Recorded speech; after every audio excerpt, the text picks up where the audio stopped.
This is the voice of the Report of the Week, signing on. Hello, ladies, gentlemen, and everyone listening in to today's broadcast of VORW, Radio International. Welcome to this newest podcast, heard on a wide variety of platforms. This program should be going out to you this Friday, the 5th of February, 2021. A happy February, one and all.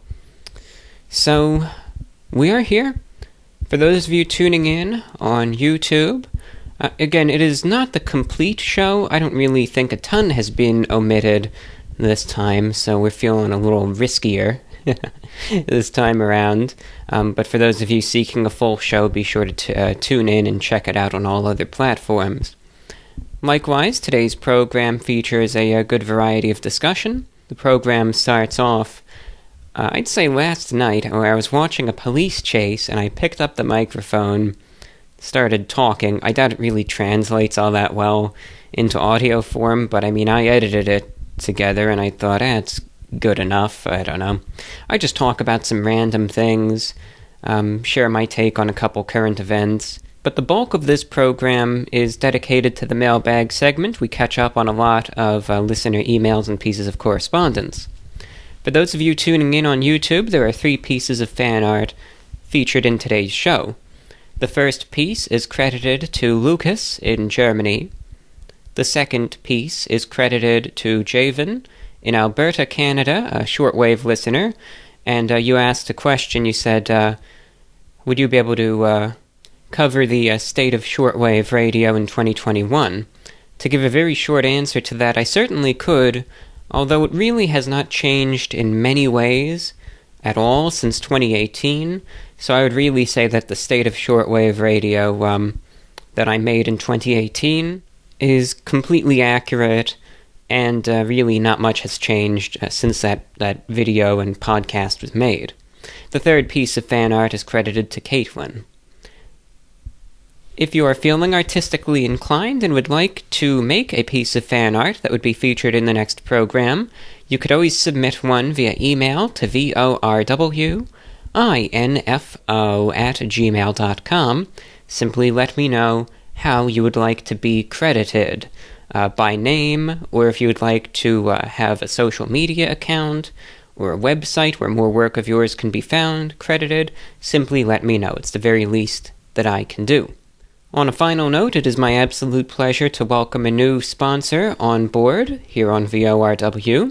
This program is very often demonetized because of the things I discuss, so it is sponsorships and financial contributions from listeners that keep this program going.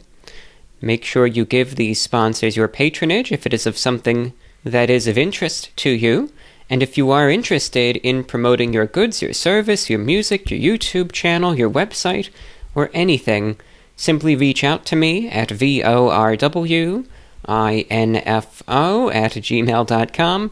I promise you I'm easy to work with. Just shoot me the question, and we'll see where we go from there. So with that, sit back, relax, and enjoy the broadcast. This is VORW, Radio International. The future of crypto is here. Rubik Exchange.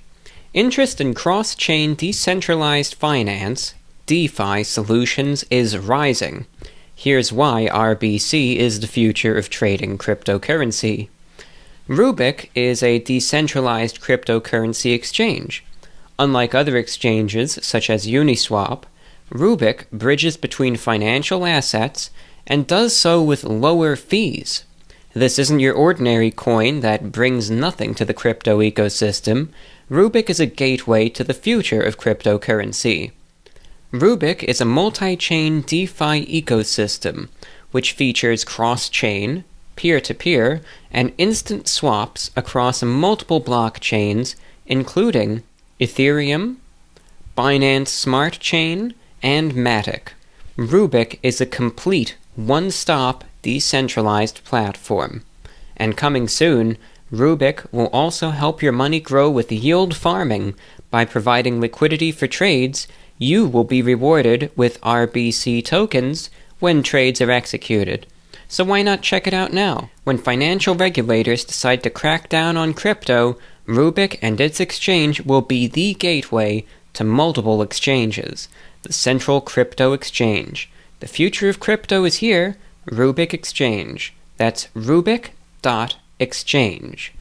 Rubik.exchange. Check them out. Are you located in the greater Sacramento area of Northern California, or know someone who is? Maybe you're considering moving or relocating to that part of the state. There's a lot of realtors out there and lots of competition, lots of folks who say that they do this, this, and this, and sometimes it can be hard to find the right expert. There can be a lot of uncertainty, but a choice I recommend is Michael Peralta with eXp Realty, an excellent communicator and negotiator with a proven track record helping people buy or sell residential real estate. He's definitely a name that you can trust. While things might be a bit strange today, real estate continues to be the best way to create wealth, and mortgage rates are at historic lows. His DRE number is 019-96627. He's the real deal. If this is something that you're interested in, remember he serves the greater Sacramento area of Northern California for residential properties. You can reach out to him via telephone, area code 916-300-7224. Again, area code 916-300-7224. Or, of course, you could reach out to him via email at peraltarealestateservices@gmail.com. That's PERALTA realestateservices@gmail.com. One long sequence there. But check him out, he's a good guy, the real deal, and he'll certainly do his best to help you out. So, one thing, I don't know how often I've talked about this. Maybe it's come up before in discussion, maybe it hasn't, I'm not really all that certain one way or another, because I don't really have much else to discuss, so since I'm kind of doing two things at once, I think this is an appropriate time.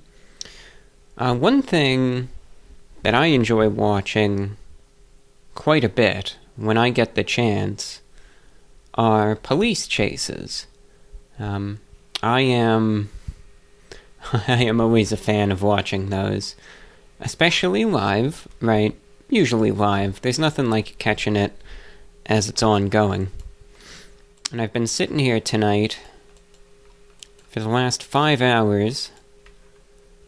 It's at that point where you've invested so much time into it that there's no turning back, you know? All these chases usually come from California. I think that's just maybe, I don't want to say part of the culture. Police chases happen everywhere. But in the Southern California area, the coverage of the police chases is unlike anything that I have witnessed in any other part of the country. I really just haven't seen it elsewhere. I mean, like once or twice, but regularly. I think for those of you in the Los Angeles area, you kind of get it. You see the coverage from the helicopters, etc., that they just cover it live. And I've been watching this one chase. It's going right now still. But I started watching it 5 hours ago. Easily 5 hours ago. And like I said, it's at that point where it's just still going and going and going and going. And I think they said it's the longest, it's a slow-speed chase too. But it's the longest slow-speed chase in, I think, LA history. And what started was, well, let's see, I'm watching this live stream on NBC, because I think they offer the best coverage, because they have 2 helicopters, because the bane of my police chase viewing existence is when the news helicopter has to refuel. And then, you know, the feed cuts out because no one's covering it. But the thing with NBC is that they have 2 news helicopters, so they can, you know, just swap one out on the spot. But you've got this car, it's this silver sedan, where I guess, from my understanding, the driver of it, there's two different stories going around, and I'm not sure if they're both connected, or if they're not, or if one's true or isn't. But it was just, I guess it was the gang unit of the LAPD that must have been monitoring this guy, found that he was armed and I suppose dangerous, so they began pursuing him. The chase first was like a typical police chase, I think, as you would imagine it. He's going through the city streets, he's driving like a maniac, he's running through all the red lights and going the wrong way and swerving in and out, the usual crazy stuff. And then he gets on the freeway and he starts going slower and slower and slower. Until finally, they get to the point where this guy is going maybe 5 miles per hour, maybe slower than that. He'll go at an absolute crawl, he'll go maybe 5 miles per hour, then he'll just stop. All the police behind him, they'll get out of their cars, they'll draw their weapons, and then he'll step on the gas again a little bit. They'll all have to get back in their cars and go after him. And they've been doing this, stop and go, at, again, such a snail's pace for the last 4 or 5 hours straight. And I'm just at the point where if I had only been watching this chase for a couple minutes maybe, I don't think I would watch it anymore. But I've been watching this again for 5 hours now. I just want to see how it ends. So I'm invested. And I wanted to do some recording work tonight, and I said, alright, fine. I'm going to pick up the microphone, and because this police chase hasn't ended, I'm just going to keep watching it. So that's exactly what happened. And the funniest thing to me is, obviously this has been covered by all of the local media there, and there's other people following this online, etc. And you have all these people that gather on the side of the highways and on all the overpasses, and they're cheering this guy on, or they're trying to get pictures of it. It's very entertaining. But the thing that amazes me is just how long this police chase has been going on for. Some people might be wondering, well, couldn't they have just taken the car out by now? I mean, if he's just going so slowly, why can't they just get his tires or do a pit maneuver or something? And they keep saying that he did run over a spike strip, and 3 of his 4 tires are shot. They didn't shoot them, but they're just done. The front 2 tires are on the rims. And the driver's side rear tire, I see right now, the rubber is just flopping around, so that thing is pretty much done also. But he's going so slow, it just doesn't really matter. That's the thing, he's just going at a crawl.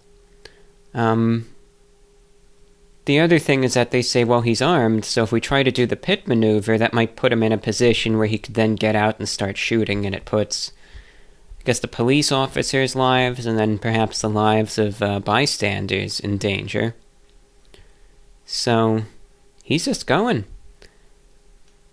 The funniest thing to me is that the entire time, now I don't know if he's strung out on something or what's going on, but he's been squirming around like crazy for the 5 hours straight in the driver's seat. He's been like flopping around like a fish. There goes the rear tire. It's just rolling down the street now. Yeah, that thing just came off. Oh yeah, that's a good shot. Yeah, that thing is just going. But he's still driving. Doesn't look like he's going to surrender, though. I don't know what's going to happen. Maybe he will. Maybe eventually, it'll get to the point, as these chases often do, he can't take the car physically any further. It's like a standoff, and then he has to decide, well, do I want to die here, or, just deal with whatever sentence I'm going to have to deal with now. And we'll see if he'll end up surrendering or what's going to happen. The other story goes that this guy has a severe mental illness and is off his meds. That's just a conflicting story, but I don't know. Maybe there's some truth to both. Maybe, someone could be a gang member and have a mental illness, right? That's possible too. But definitely in the last 5 hours, that tire coming off was probably one of the high points so far, seeing that thing just roll down the interstate here. And, we'll see how it ends. The other thing is that it's not even confirmed that he has the weapon on him. This is all purely speculation. No shots have been fired. No one has seen him, brandishing a gun or anything. But again, there's got to be like a dozen police cars behind him. And, a number of helicopters. Maybe 2 police helicopters. He was on the 110 freeway, and then I think he's now on Interstate 10 East, and he's been going that way for a good couple hours now. But again, at such a slow pace, he hasn't really gotten that far. But like I said, I'm just invested in it, and I watch all these police chases for the fun of it, because you see some crazy things. It's just a means of entertainment, and for those of you long-time listeners, I think you kind of know I enjoy those sorts of things. But yeah, he's going. He's going at 26 miles per hour, but with 3 of the tires on rims, he's kind of, it's like he's driving on ice. He doesn't really have much control over his vehicle. Now he's back down to 10 miles per hour. And the cycle continues. But, I don't know. Personally, I think that there's no excuse that this chase has gone on for so long. I don't really think that this should be going on for 5 hours now. I just don't see any reason why that should be. I just feel bad for all the people who are on Interstate 10, because the police kind of have the traffic blocked a bit, because again, they don't want anyone getting caught in any crossfire should a shootout happen. But he's going so slow, so sometimes the helicopter will pan out, and you'll see just miles and miles and miles of bumper-to-bumper traffic behind this guy. I just feel bad, he's doing a good deal of harm there. All these people have, lives of their own. They have things to do, places to get to. Who knows if someone's trying to drive to the hospital or something. And, now they're kind of stuck because of this guy. So, I don't know. I think when it goes on for this long, every police department has their own means of handling it, I guess. And I know some, so to speak, are more confrontational than others. I suppose the LAPD isn't one of those departments. But personally, I just don't see why they couldn't maybe get an armored car or something. Maybe if they're worried about him shooting, then they still need to end the chase at some point. Why don't they just get an armored car and just, pit him with that, get him against the wall? Don't, send his car into the ditch or anything, but get it against the wall. If they don't want to do that, maybe they should just shoot a tear gas canister through his back windshield or something. That might be a way to at least get him out of the car. Yeah, I don't know. I just think that there would be better ways to end it than just let it drag on and on and on and on, and then cause such a massive blockage in traffic. It's just strange to me, that's all. But I've watched again many police chases. It's something that I think I started watching these sorts of things maybe back in 2015 or 16, I'd say. So I've seen a good number. I don't really talk about it much. But, some of these departments Like, they'll do a pit maneuver at high speed. There was this one police chase I saw, I think it was in maybe rural Arkansas or something. And I thought it was incredibly risky what they did, and the driver died as a result, so, you know, take that for what you will. But I think the driver was going 110 miles per hour. You know, the cops put a pit maneuver on him, and the guy, you know, careened off the road. The car went airborne, and it flipped and smashed into the ground and practically disintegrated.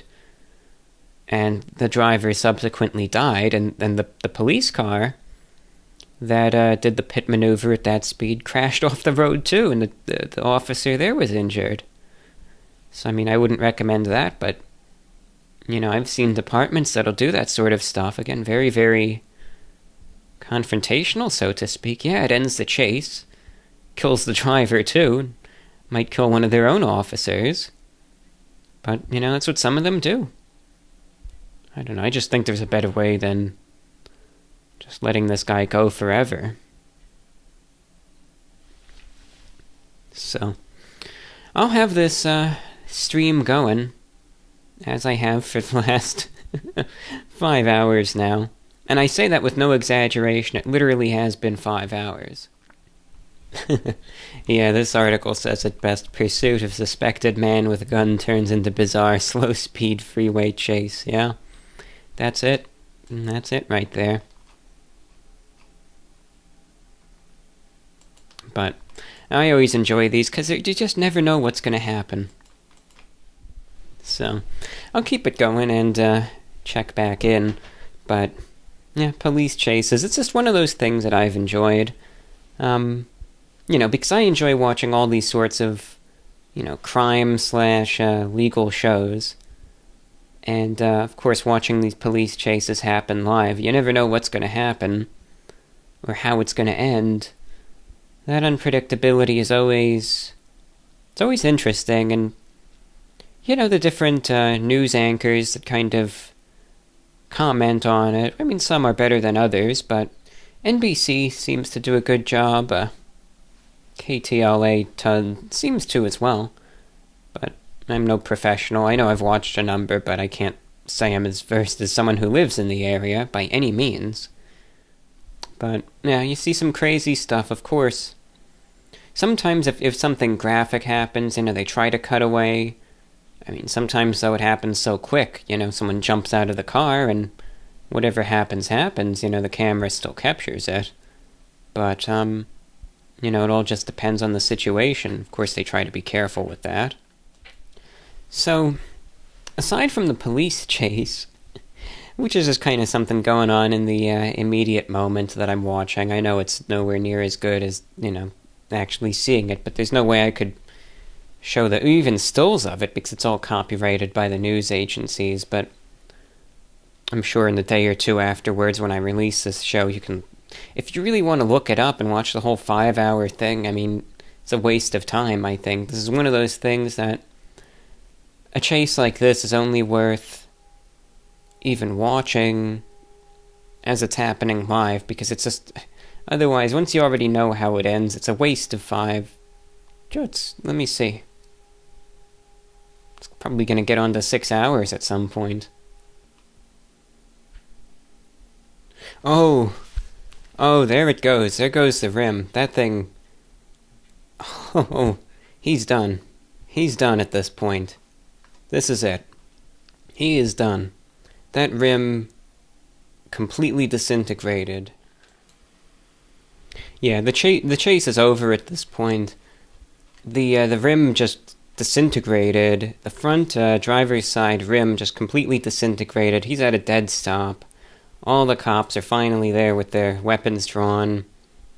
The driver is still freaking out. He's still squirming around in his seat. He's banging. Oh, he's getting out now. He's got the door open. He's getting out.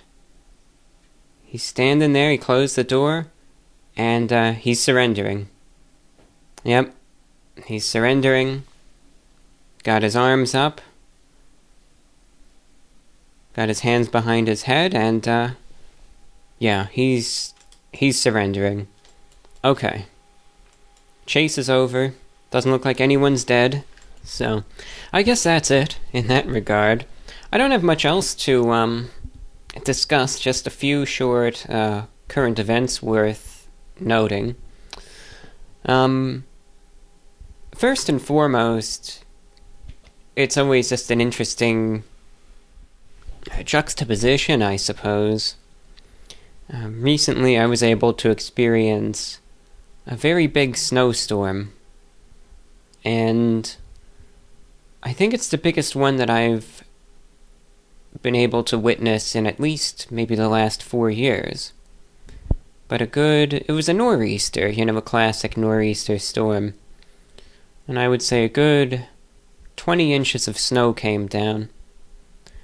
And even though I am not very fond of the cold, there's something about snow that makes it all worth it, easily. Something about snow that I can't help but like. I don't know what else to say. I like snow. I think it's such a beautiful thing. It really is, especially snow in large quantities. Oh, it's just so breathtakingly beautiful. It really is. So, I watched the snow fall. It was coming down so heavily. And it was fun to watch it accumulate and accumulate on every surface, in the trees and on the branches, and to see it fall and blow around. It was fun to see the snowplows go by. And it was fun to see the woodland fauna still try to go about their business in the snow. It's just such a... maybe because it's so pure, It's so serene and beautiful and undisturbed. Especially right after it falls. There's no one, around to ruin it yet. There's just something about it, How quiet it is, too, because everyone stays in during these storms. Just how silent it is, too. Oh, there's... what's not to like about it, Well, I guess there are some, it makes travel in some cases difficult or impassable. You can slip on it. And it can be dangerous in that regard, but aside from that, what's not to like? Oh, it's just so fantastic in my book. What a treat it has been to witness this storm of 2021. So much snow. And then I went and shoveled some snow. And, wow, I was so happy shoveling that snow. And I don't say that, like, some people will take that as a sarcastic statement, like, oh, I was so happy doing that, and obviously you weren't. No, I mean, I was legitimately, oh, snow, shoveling the snow. You get to make a snowball. Oh, it's so fluffy, and it's just, oh, it's incredible. I can't contain myself. Just thinking about it. It's the best. It's of all the weather, I would say snow is one of my favorites. Definitely. Especially from, the point of aesthetics. Snow is great.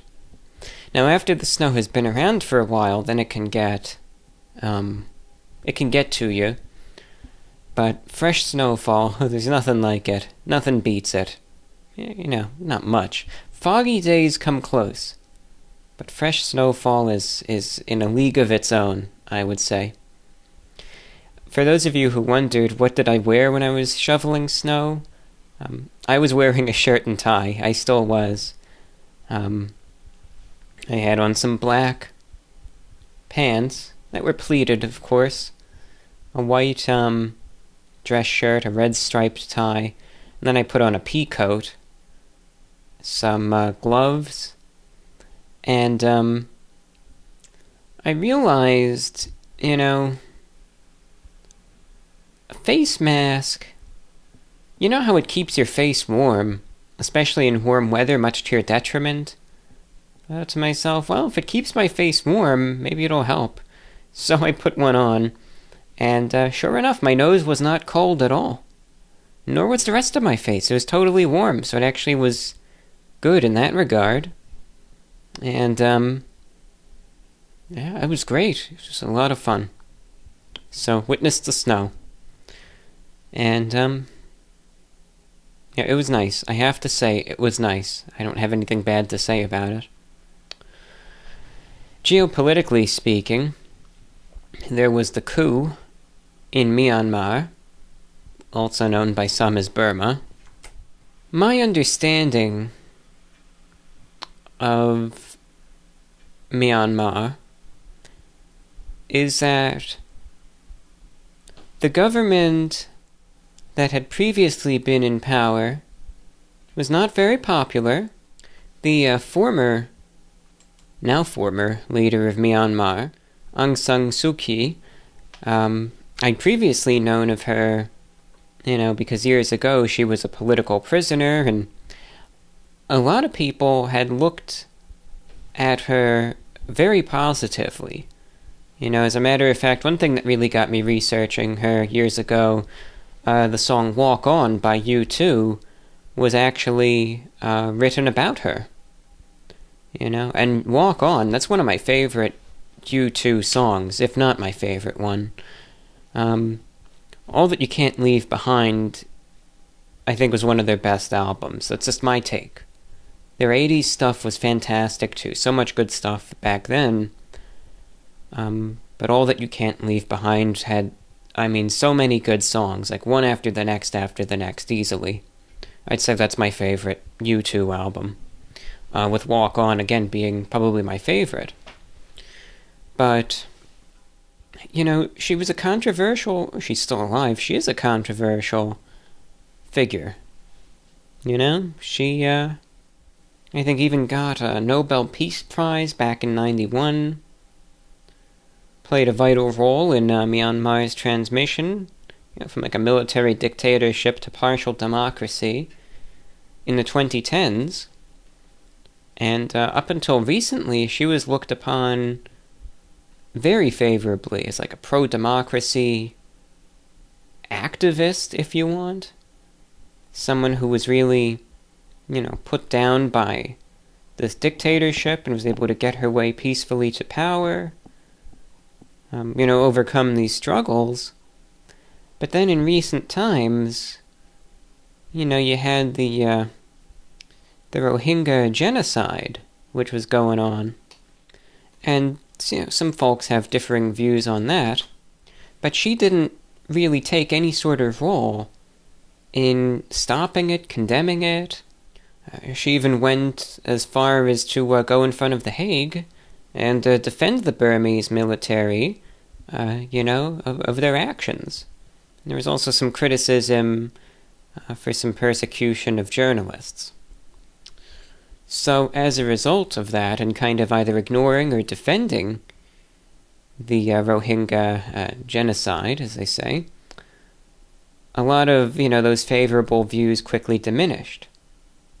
So, let's fast forward now that we know that, she kind of, you kind of just have a mixed view of her. When there was a coup on February 1st, some folks were initially celebratory. They thought to themselves, oh, these are the good guys that are coming in, and, they're getting these evil genocide, promoters and participants out of office, and democracy is coming in. That's not what happened at all. If anything, the situation in Myanmar has gotten a lot worse as a result of this coup. Though, here's the deal. The situation in Myanmar is very different from that, let's say, in the United States. Now, this all stems back to an election that happened last year. Okay? In November, the November 2020 general election. In the U.S., right, there's political tensions, but you just have the two major parties, the Democratic Party and the Republican Party. With a few smaller third parties like Libertarian, Green Party, etc.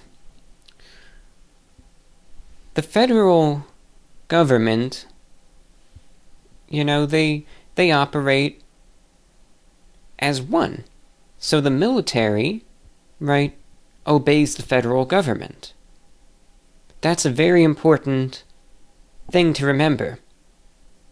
The U.S. Army and all of its branches. Now, one can get into conspiracy theories. They can say, well, look, the Space Force hasn't addressed this, so maybe they're rogue. Forget about that stuff. Just forget it. That's preposterous at this point. I don't think there's any rogue, substantial factions of the U.S. Armed Forces or any of that. Heard that on the shortwave last night, and I had to bust out laughing. I think some conspiracies hold much more water than others. That does not hold any water, in my opinion. But the military, right, again, operates with the federal government. The difference in Myanmar is that the military is its own independent movement and organization, so to speak. Now let's put it in U.S. terms to make it easy to understand. Imagine if the U.S. Armed Forces was its own political party, and in the November elections you had the Democrats, the Republicans, again, Libertarians, the Green Party, you had Kanye mixed in there, and then you had the military party, which were the armed forces, with their own political movement, their own goals, their own ideologies, etc. And they are running for seats in government. Now, number one, I think to have the military as its own independent entity would be a bit concerning, because the military, they can say, well, look, we're the guys with the tanks, we're the guys with the guns, we're the guys with the manpower, so, to the federal government, you better watch what you do. Just remember that. They kind of can leverage a bit. If you kind of put it in that perspective, you realize, they can do that. With the genocide in Myanmar, it was the military, their own independent organization, that's been carrying out the genocide. The government of Myanmar, independent from the military, has defended their actions. Now, sometimes I wonder, have the defenses and sometimes straight-up denials of the genocide, is that because the now former government of Myanmar legitimately agreed with those sentiments? Or did they fear the military? Did they fear a potential coup? Did they fear the power that the military has? So they decided to try to just suck up to them and try to get on their good graces. That's what I'm wondering. Where personally they might disagree with the genocide, but they're scared of, again, the people with all the guns, so they just go with it. Right? That's what I'm wondering. Well, either way, regardless of what really happened, you fast forward to the November election, and you have multiple parties that were running, again, for seats in the government, and it was pretty much two political movements. Alright, you had the NLD, the National League for Democracy, which was the current ruling party. Then you had the Union Solidarity and Development Party, which is the military party. So the election happens, and the NLD seems to win in a landslide. They win tons of seats, as they had previously, but they continue to, have their massive majority in the government. The military party won only 33 seats, again, compared to the 260-something that the government has. The military isn't happy with that. They lost the election. They lost it by a lot.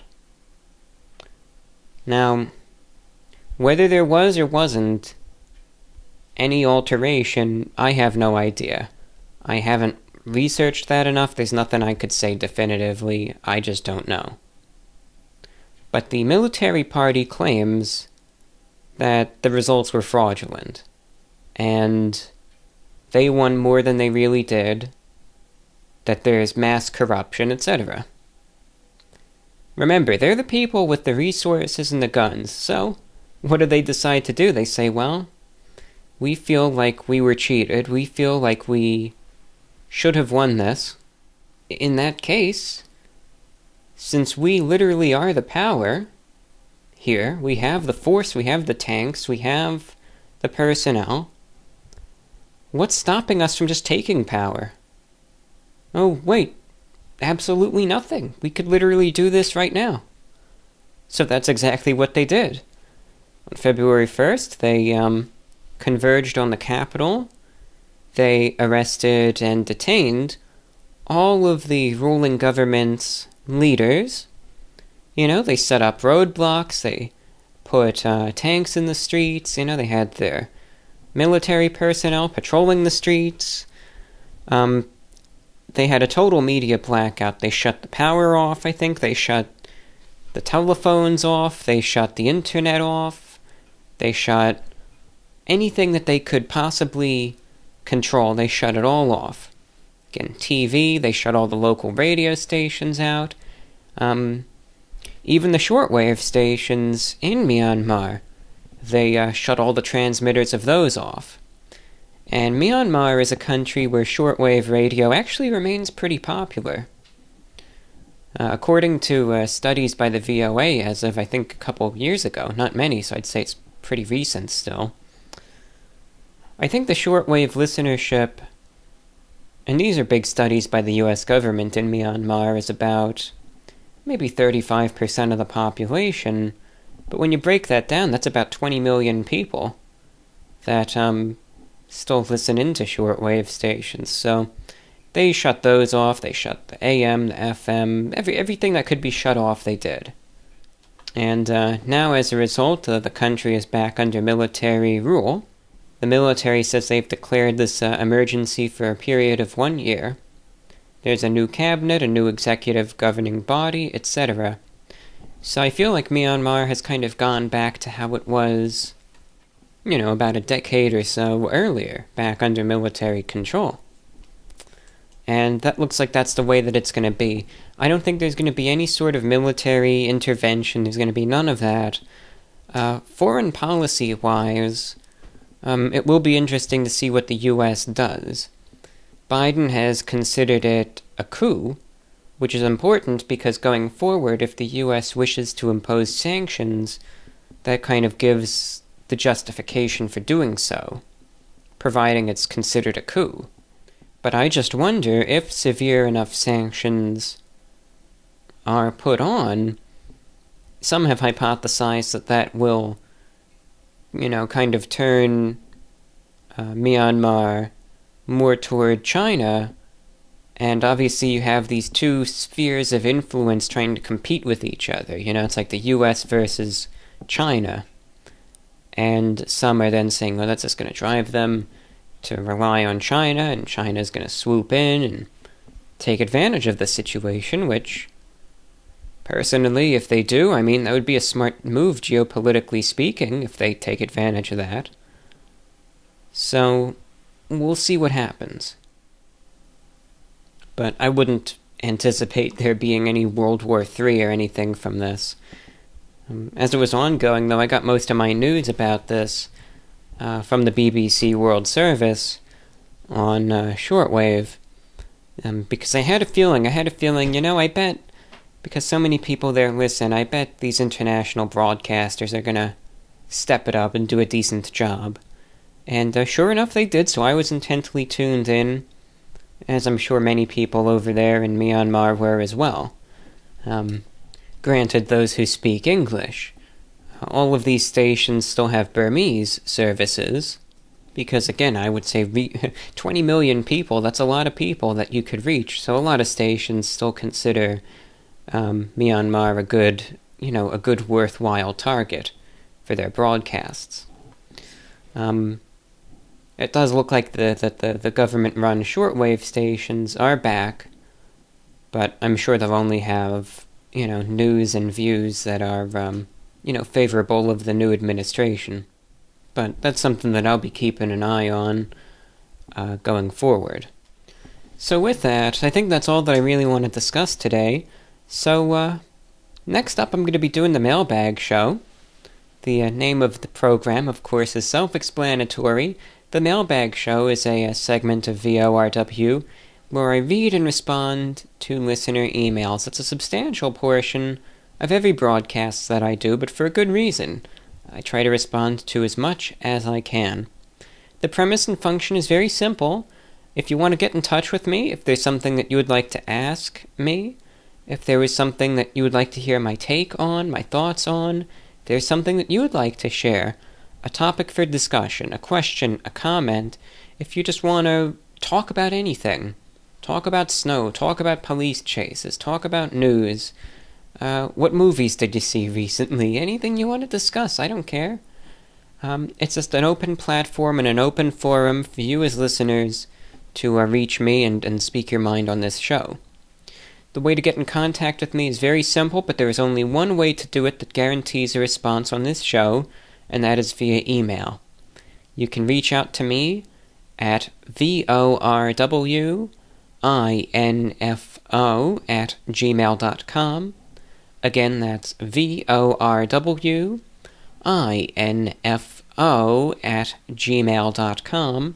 Once again, that's VORWINFO@gmail.com. So that's the way that you can reach me, only via email if you want to have your thoughts on the show. But I'd really appreciate hearing from you. I know, sometimes a lot of folks can tune into this, but I try to read whatever I can. Please don't hesitate to send something in. Even if I don't respond to it on the show, I read every single email that I get. And I don't say that as an exaggeration. I mean that 100% literally. I read every single one that I get. So it will be seen by me. That is a promise, a complete promise that I make. So I encourage you to correspond, I really do. It's always great to hear from you guys, and the diversity in questions and topic suggestions, etc. is just truly fantastic. Likewise, for those of you who tune into this program online via YouTube, you may notice that there is fan art featured along the broadcast. If you are feeling a little creative and artistically inclined, and you'd like to either submit fan art or create a piece that could be featured in this program, you can submit it again via email to VORWINFO@gmail.com. You could simply include it in the email, you could include it as an email attachment, or you can upload it to a third-party image hosting site, and you can send me the link to it that way as well. If you do submit a piece of fan art, please let me know how you would like to be credited, so, you deserve it. So people can find more of your work, they could know who did it. You can either provide a name if you'd like to, you can send me the link to a social media page that has more of your work, your website. Of course, if you don't want to be credited, then just say you'd like to be credited anonymously as well. But however you want to be credited, just make sure you include that in the email. And with that, stay tuned, and let's see what emails we get. Alright, so, let's start getting into this. It's kind of funny, and I know this is a mere coincidence. It's just, I feel like sometimes my body is playing a practical joke on me. In that, and I know for those of you who are long-time listeners, you're very familiar with this, I have expressed my frustrations with insomnia many a time, I think. And you know that I have trouble sleeping, trouble getting asleep. It's not really staying asleep that's the issue, it's just falling asleep, which is that's where the problems come in. I lie there, I toss, I turn, or I stay up for extended periods of time. Most of the time now I can't fall asleep without kind of a cocktail of diphenhydramine and maybe some doxylamine for good measure. But even that isn't perfect. That certainly has its negative repercussions, but something's better than nothing, and I'm aware of those, and I accept it. But funny, simply because I have such difficulty falling asleep, yet tonight, like the one night that already I'm starting to feel a little drowsy with nothing. That's when we have things to do. That's when we have a show to make. And that's just kind of funny. I'm thinking, like, is my body really playing a joke on me here, or what? Sometimes I feel that way, but who knows what's really going on? It's just funny either way to me. Alright, we have a lot of good emails here, so let's pick a random spot. And, just go from there. And let's just start at the top and work our way down. How does that sound? Okay. First question comes in from Forrest, who writes, "Hello, John. After your last podcast where you touched on your personal experience with YouTube, restricting and demonetizing some of your videos, I'm curious to know your thoughts on the rise of big tech companies such as Amazon, Facebook, Twitter, and Google censoring or removing users from their platforms. While I recognize they are a private company and legally are allowed to administer their sites and products as they see fit, it's unnerving to see how much power they have over our lives and how they can so effectively remove you from digital society, which is so intertwined with real society at this point. These corporations seem to have evolved into something more than just a private business and are having real impacts on our politics, culture, and economy. How do you balance the interests of the business with the need for the regulation to keep the internet free and open? Thanks for the time. Thanks for your time. Your show's fantastic, and I love listening to it." I have to be very careful with this, because there's a good saying, don't bite the hand that feeds you. Now remember what I've said in previous broadcasts about critical thought.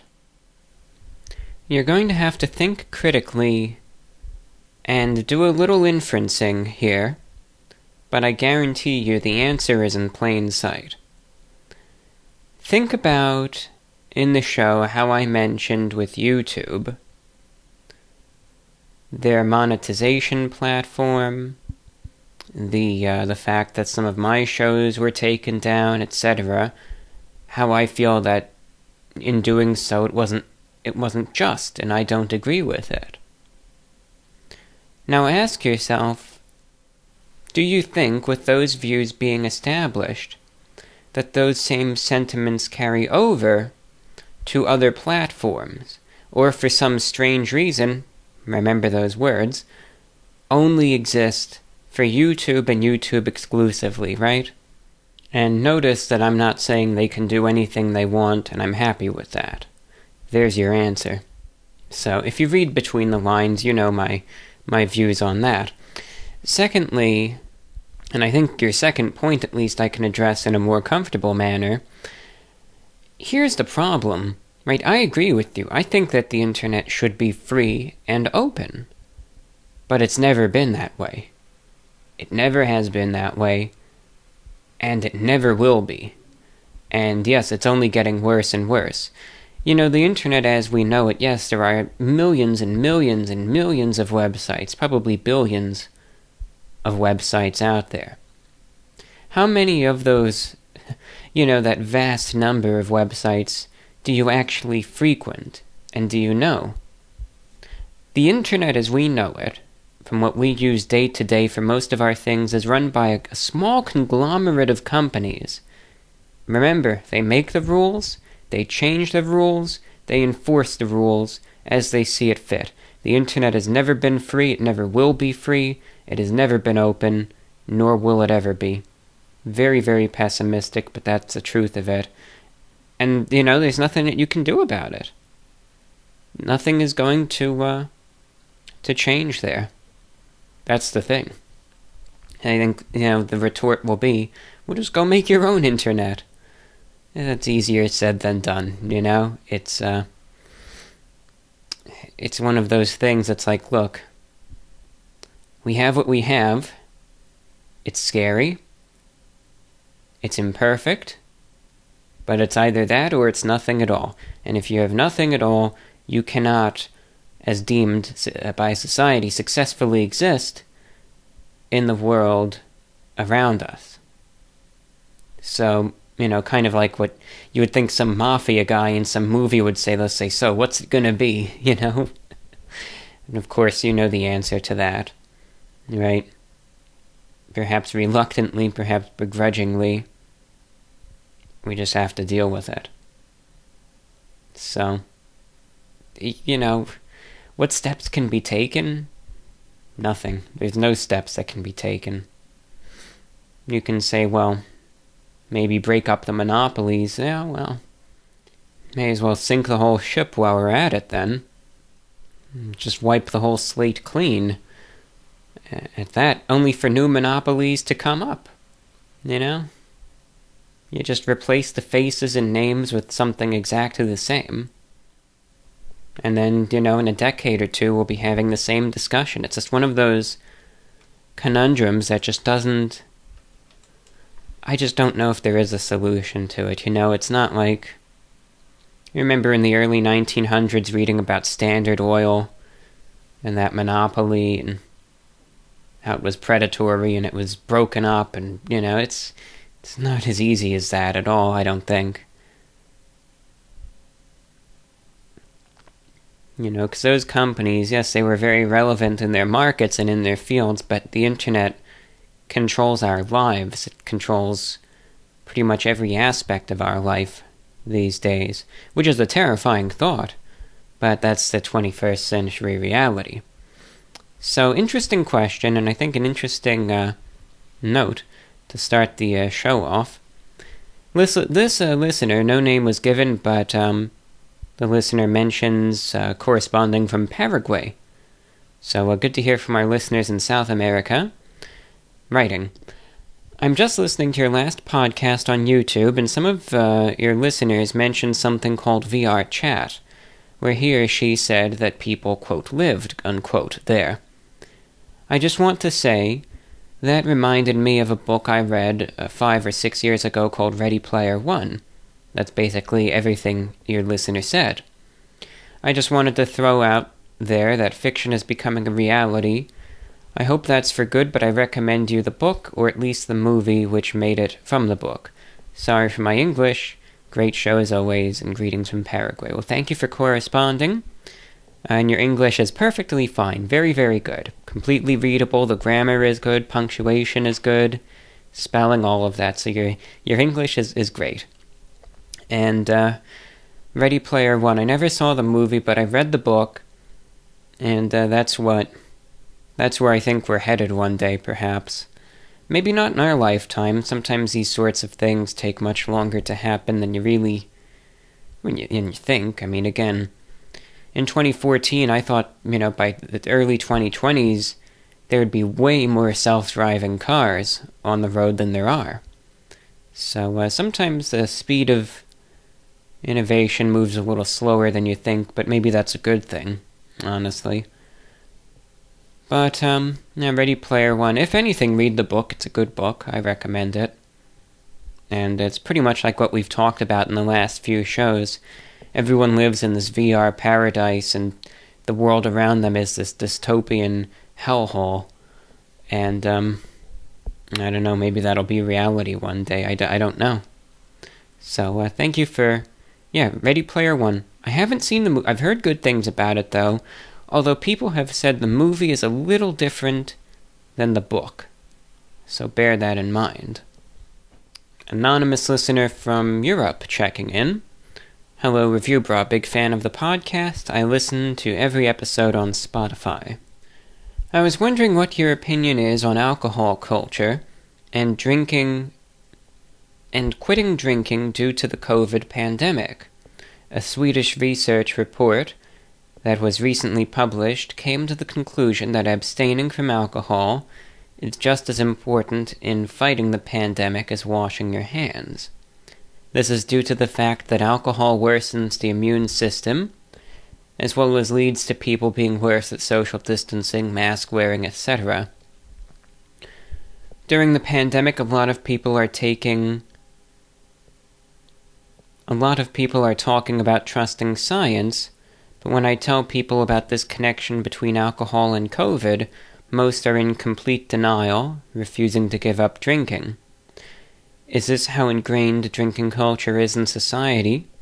If the pandemic could make us stop handshakes, going to restaurants, concerts, movie theaters, etc., it should easily lead to people consuming less alcohol too, right? I'm looking forward to your thoughts on this. Thanks for making a great podcast. Have a good day. So thank you, anonymous listener in Europe, for your email. You send in a link to the report as well, and I checked, and it is legitimate, so it's not like this person is just making this up or anything. Well, here's my view on it. Because I have, and this is the way that it goes for a lot of things these days, I have a view that I put in practice to myself, meaning my own personal view. Now, this is a rare thing. I think most people, their view as to how they interact with something and how society does are the exact same thing.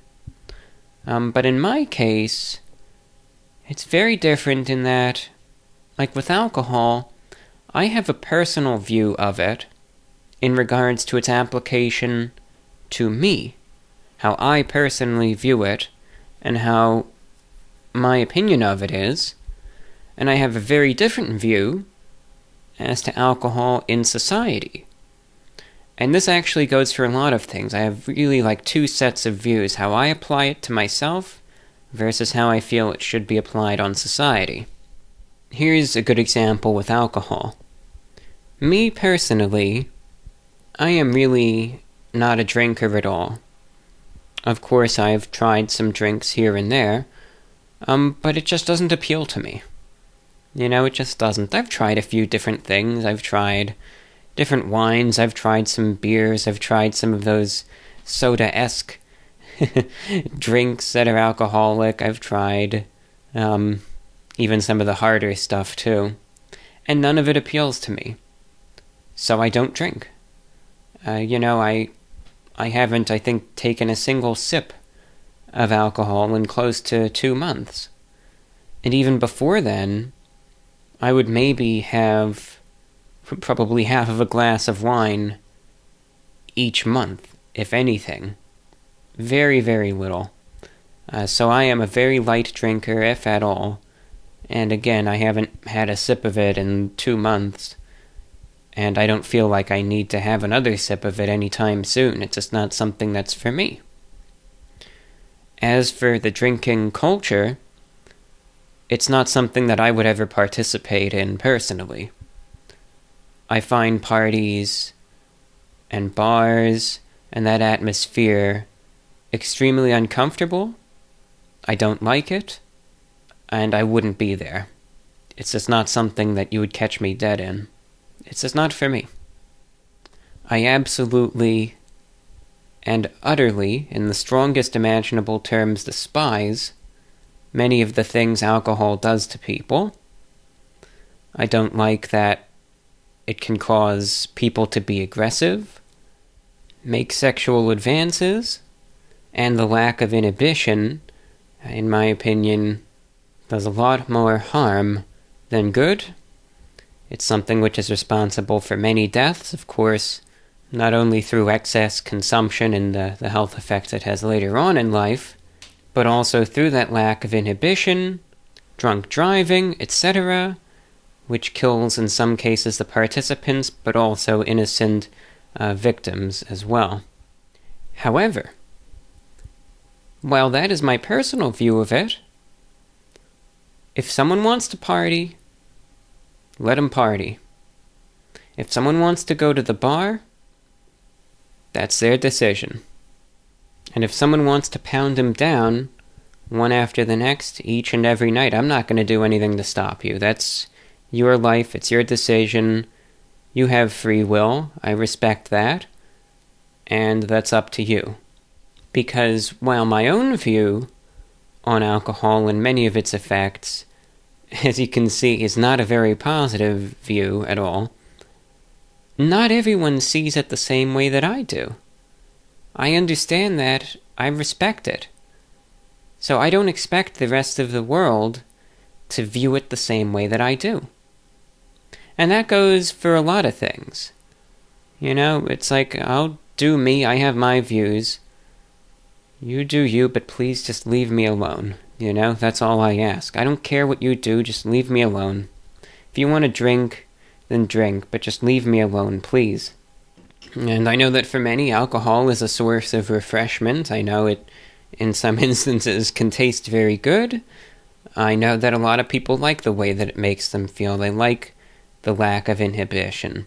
They can kind of do and say things they wouldn't normally do. Have a good time, feel some joy for once. Be able to get their mind off of all the problems and trials plaguing them day to day, or be able to use it as a means to confide some of their worries and concerns in those they trust. But alcohol, in my opinion, is a tricky and dangerous substance, and it can do very bad things. It needs to be consumed if one wishes to, in moderation, be responsible, and do whatever you can to retain your dignity, in my opinion. I think, in regards to the COVID situation and drinking culture, now to me, alright, let's look at it simply from, the standpoint of any virus, not even COVID, but let's just say any virus. It makes sense. It makes sense. Alcohol, as we know, can make certain people, not everyone, but certain people a little more handsy. Some people get a bit loud, they get boisterous. And, again, lack of inhibition. So, of course, yes, that makes perfect sense to me why it would be responsible for perhaps proliferating the spread of COVID-19. Of course, COVID-19, though, it does spread in other restaurants as well. I never understand, with the indoor dining, if people are going to go inside a restaurant with the masks on and everything, I'm just recalling a funny memory, that's all. And you see this so many times, don't we all? When someone goes into a restaurant with a mask on, and as soon as they get to their table or their booth, the mask comes off. I'm thinking, what's the point? If you're going to do that, don't even wear a mask. Don't even bother. It's done. It's not even... Don't even bother with it. It's like, people act like their table suddenly has this little shield around it, and if the virus is in the air, obviously they're safe because they're sitting at their table now. But if someone's going to do that, don't even wear it in, don't even... What's the point? It's no more effective otherwise. I shouldn't say that. But in regards to dining, of course, you can't eat your food through a mask, you can't drink your refreshment through a mask, so of course it has to be taken off as well. I think the reason, though, why, people have such opposition to, let's say, if you start mentioning alcohol and COVID-19, is because it is selfishness in a way, but I think it's just really more of human psychology. Okay. You have to go to school from home. Well, it's annoying, but I can live with it. You gotta go work from home. Well, again, I could live with it. Restaurants are closed, but I could still get takeout. Okay, well, I still have the things that make me feel good. Right? Pleasure. Think of it that way. Alcohol, for some, equals pleasure. Now you're telling people they can't feel good? That affects them. That affects them more than saying you have to work from home. that affects them more than saying, the governor recommends that you stay at home. That affects them more than not being able to go to school. I can't go to the bar. I can't drink. I can't feel good. That's where the line gets drawn. When people are affected by something in ways that either starts getting rid of that dopamine rush, or again, it's preventing something that makes you feel good, that's when people start going off the walls.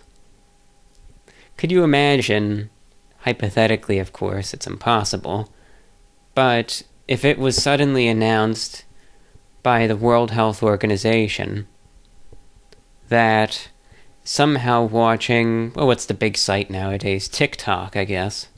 I don't really understand that site, but we'll use it as an example anyway. That watching TikTok videos causes COVID-19 to spread faster. And this is scientifically proven. So this is the science that you're arguing against here. How many people are going to go along with that and give that up and say, well, okay, it's for the greater good, I want to stop the spread? How many people are actually going to do that? It's not just alcohol, but it's things in that category. And once it starts getting to that, that's when a lot of folks draw the line. Thanks for writing in. This email, and I know by the time this show is uploaded, it's going to be hilariously outdated. So I would like for this next email to serve as a little bit of a time capsule. And we'll see what happens. But this is being recorded at 3:30 a.m. on Thursday the 28th of January, 2021. Alright, so if you want to, when this show probably gets released, a week later, you can date check this and you'll see if what actually happens. This listener writes, what is your opinion on the recent drama with Wall Street bets? Basically, thousands of Reddit investors are organizing, legally mind you, an attack against the hedge fund managers and short sellers by short squeezing Gamestop stock so hedge funds can't close their short positions and are losing billions. I think it's glorious seeing people make huge gains and old school Wall Street people losing their marbles because they are not in control. The irony of them complaining about market manipulation is just hilarious. So, mind you, I am not very proficient in this, so I'm not going to try to talk about it like I know what I'm talking about, because I don't. So this is my uneducated opinion. So I'm familiar. Number one, I've been familiar with Wall Street bets for a while, and I know in this case, I think it's Reddit, and I think 4chan is also involved, at least in part. I think it's mostly Wall Street bets, but again, I think there are a couple boards on 4chan that are also kind of teaming up with them. And it's basically, again, it's, the regular investors, so to speak, versus the big hedge funds. And, they were trying to raise the price of certain stocks. Right, it was GameStop, I think also AMC, at least for a little while, they were talking about that. There was some initial speculation about Nokia, and then at least as of last night, I know there were some conversations going around about actually buying silver, trying to do it that way as well. And you had all sorts of speculation as to what would happen.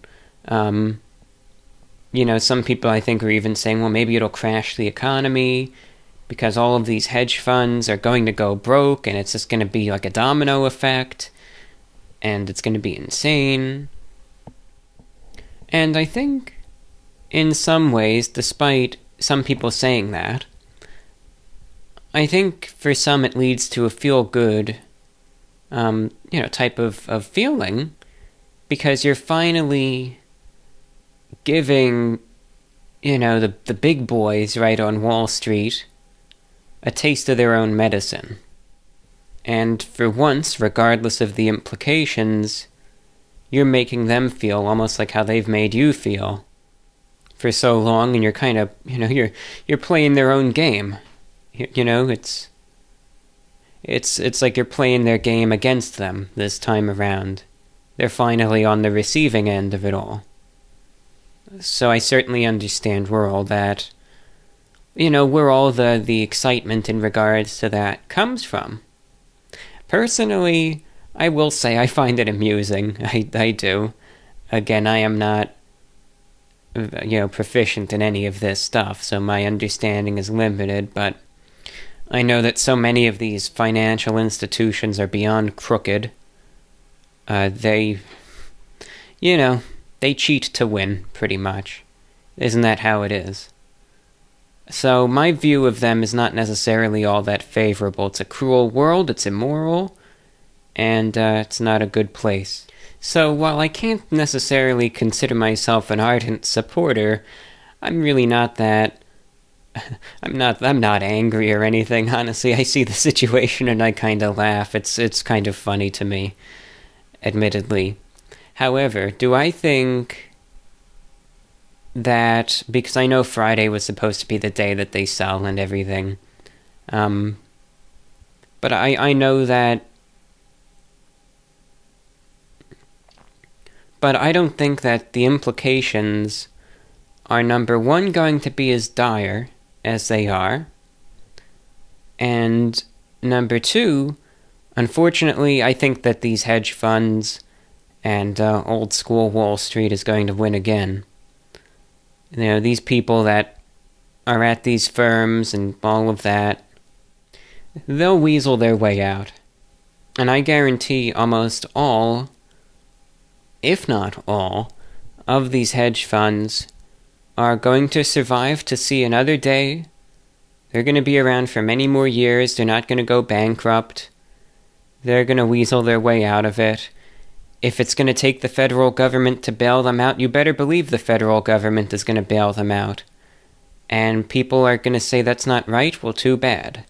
That's what they're going to do. That's what happens under every party. It's not a Democrat or a Republican thing. That's how it is under every administration. Remember, Wall Street always wins. And if it's not a direct bailout from the federal government, I think there would definitely be intervention from the Securities and Exchange Commission. And if it got too crazy, I think the SEC would kind of just, it'd be like a, like the literary equivalent of a Deus Ex Machina. They'll be like the little hand of God from the sky coming in. They'll shut it all down and make sure again that these hedge funds are able to squeeze by, even if it's just by the closest shave, they'll do it. They'll get by, unfortunately. Right now it's a time of kind of good feelings and people feeling like they can get one up on the big companies and stuff. And I think the everyday person deserves a chance. So again, I get that feeling. That's why I'm not upset. But I just think, knowing how the system is, regardless of how unfair it is, how crooked it seems, how obvious it seems, they're gonna survive. They're gonna survive. There's no doubt in my mind about that. And if it's gonna take the federal government to do it, then that's what it's gonna take. Is that right? I don't think so. And one can argue whether that's right or wrong, but if that's what it comes down to, then I could see that happening. Now, the situation might not get that dire. Again, just through their own kind of maneuvering, right? These hedge funds might just kind of get out of it on their own, and they won't need the help of the government. But I just think if the situation were to escalate any further, and that's what it comes down to, I could see that happening very easily. So that's my take, but again, I proudly say I know nothing on this topic for the most part, so really, my view on this is not something that anyone should listen to, and you should give this no credence whatsoever. Just throw this in the trash, and, go watch a video from someone who actually knows what they're talking about in regards to the financial situation. So, that's what we have there, but a good topic nonetheless, certainly something that a lot of folks had been talking about. Chris writes in from the East Coast. I'm sure you hear it all the time, but thanks for doing the radio show for us listeners. During these times, it's truly a blessing, and it makes my day when I see a new show posted. In a recent show, you said you prefer not to put on an act about how you feel, and I think that's something admirable. It's nice for someone to be honest and genuine when I feel it's hard to do so myself. I have nothing but respect. I had a question for the radio show. As a shortwave enthusiast, I'm sure you are well aware of the numbers stations that were broadcast by spy agencies across the globe during the Cold War and beyond. They contained encrypted messages for operatives in the field, and anyone could tune into them with a strong enough radio, but they could not be decoded by anyone except the intended recipient. They've been featured in many films and video games such as Call of Duty Black Ops, which is how I know about them. Have you ever thought about what these stations have evolved into in today's world? I have seen some really strange Twitter and social media accounts that seem to do nothing but spew nonsense. Part of me wants to think that what we see as gibberish might end up being secret code. Espionage is still very much a thing today, but shortwave radio is no longer convenient, I imagine, so there have to be some methods governments use today. Thanks for reading my mail, and I wish you and your show nothing but success.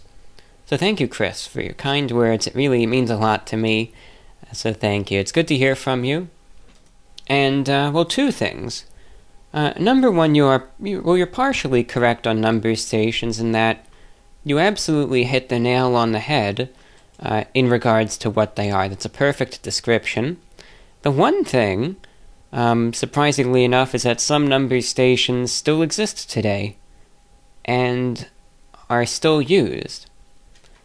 Now, some intelligence agencies like the CIA, the MI5, etc., they do not use number stations. Mossad doesn't use number stations, although Mossad actually operated a number station more recent than you'd think. They had a number station that existed up until March of 2011, and that number station had existed, since Israel was even founded. It had been going for decades and decades and decades, all the way up until 2011. The number stations from the UK ceased to exist in 2008, so that's when those shut down, and the CIA number station shut down in 2003. So even amongst these big agencies, their number stations did continue even after the Cold War was ended, perhaps even by a decade or two. One big agency that you might notice that I haven't mentioned is Russia. The FSB, the SVR, and the GRU. Well, I think now the GRU, I think that's just known as the GU. But the Russian intelligence agencies still operate a good number of shortwave number stations. And UVB-76 is not a number station. So that's not what I'm talking about. UVB-76 is just a channel marker. They broadcast. That's run by the Russian military near Moscow. I think it's for the central military district, or maybe the southern district, one of the military districts. and it's simply used as a secure communications channel. That tone, the buzzer, that's broadcast continually around the clock to prevent any other stations from using that frequency. They hear the tone, they know someone else is using it, so they go somewhere else. So that's what the buzzer is. That's a channel marker. But because, a lot of folks aren't familiar with that, and it's a very distinct tone, and it's been around for decades, lots of folks are curious what the buzzer is. And there's a few other stations very similar to that. You have the pip, which broadcasts a little, kind of pip-type sound real quick around the clock. That's another one. You have the squeaky wheel, which sounds like, again, a squeaky wheel. And, the reason why I know so much about this, if you'd believe it or not, in 2014, I was part of a group that researched numbers stations. That's how actually I first got into shortwave.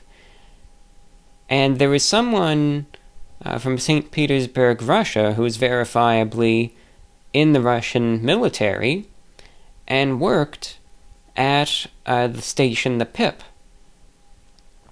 And you might say, well, how is this guy not BSing you? He provided pictures of him and all his Russian army buddies at the station, a picture of him at the controls, schematics, everything. And everything that he said made sense. So that's the answer to that mystery of, all those UVB-76 and whatnot. But those aren't the numbers stations that I'm talking about. Russia does also have a number of legitimate numbers stations. They have them in English, that it's a male automated voice with a British accent that reads out the numbers. They have a German language station.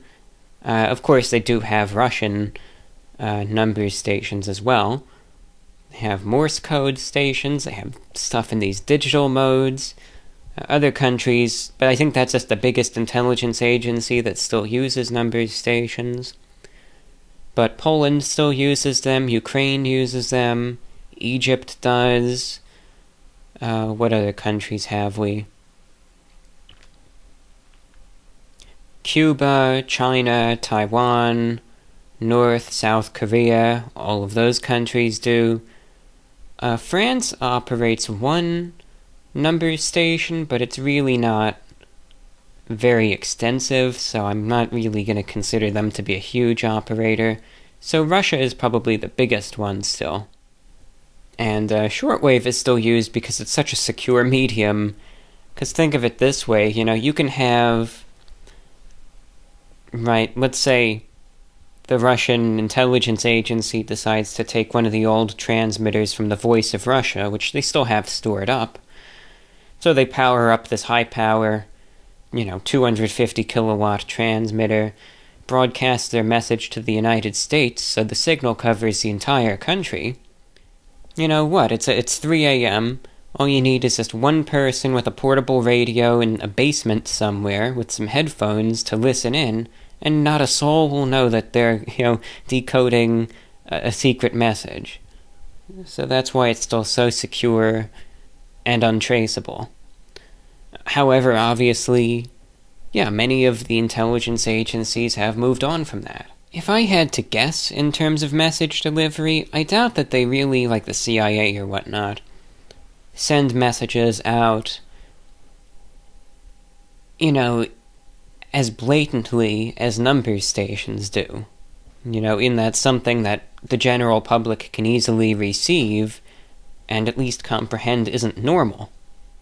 I would imagine that they have extremely, extremely, extremely secure, so-called unhackable, whatever, mobile communications that they have, even online or whatever, but it's just so encrypted and stuff that it would go over my head and probably a lot of other people's. And, just means of communication like that it's probably just more one-on-one. They get their orders and instructions, and that's it.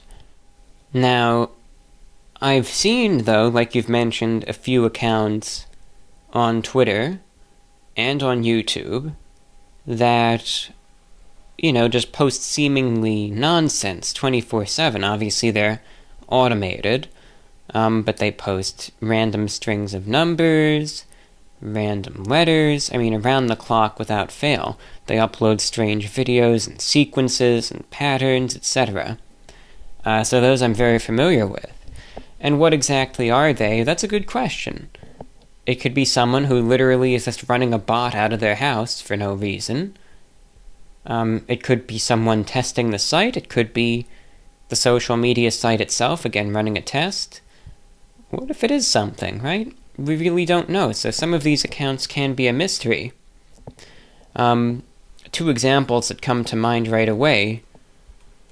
One famous one from a couple years ago is WebDriver Torso, which was, as some thought, the YouTube equivalent of a numbers station. So some people thought that that's what it was, and you can still look it up, where it was a YouTube channel that had hundreds of thousands of videos. Originally, I think it was a couple years ago, that were uploaded almost every 5 minutes, that just featured high-pitched tones, a red square, and a blue square, and just a random string of numbers and letters. And it was continual, without fail. And people caught wind of this. It was so obscure, it was almost viewed by no one. People were wondering, what is this? Is this some sort of numbers station? What could it be? It turns out that this WebDriver Torso account was automated, and it was run by none other than YouTube itself. And it was an account being, I guess the purpose of it was to just generate random stuff like this in order to test the performance of the website.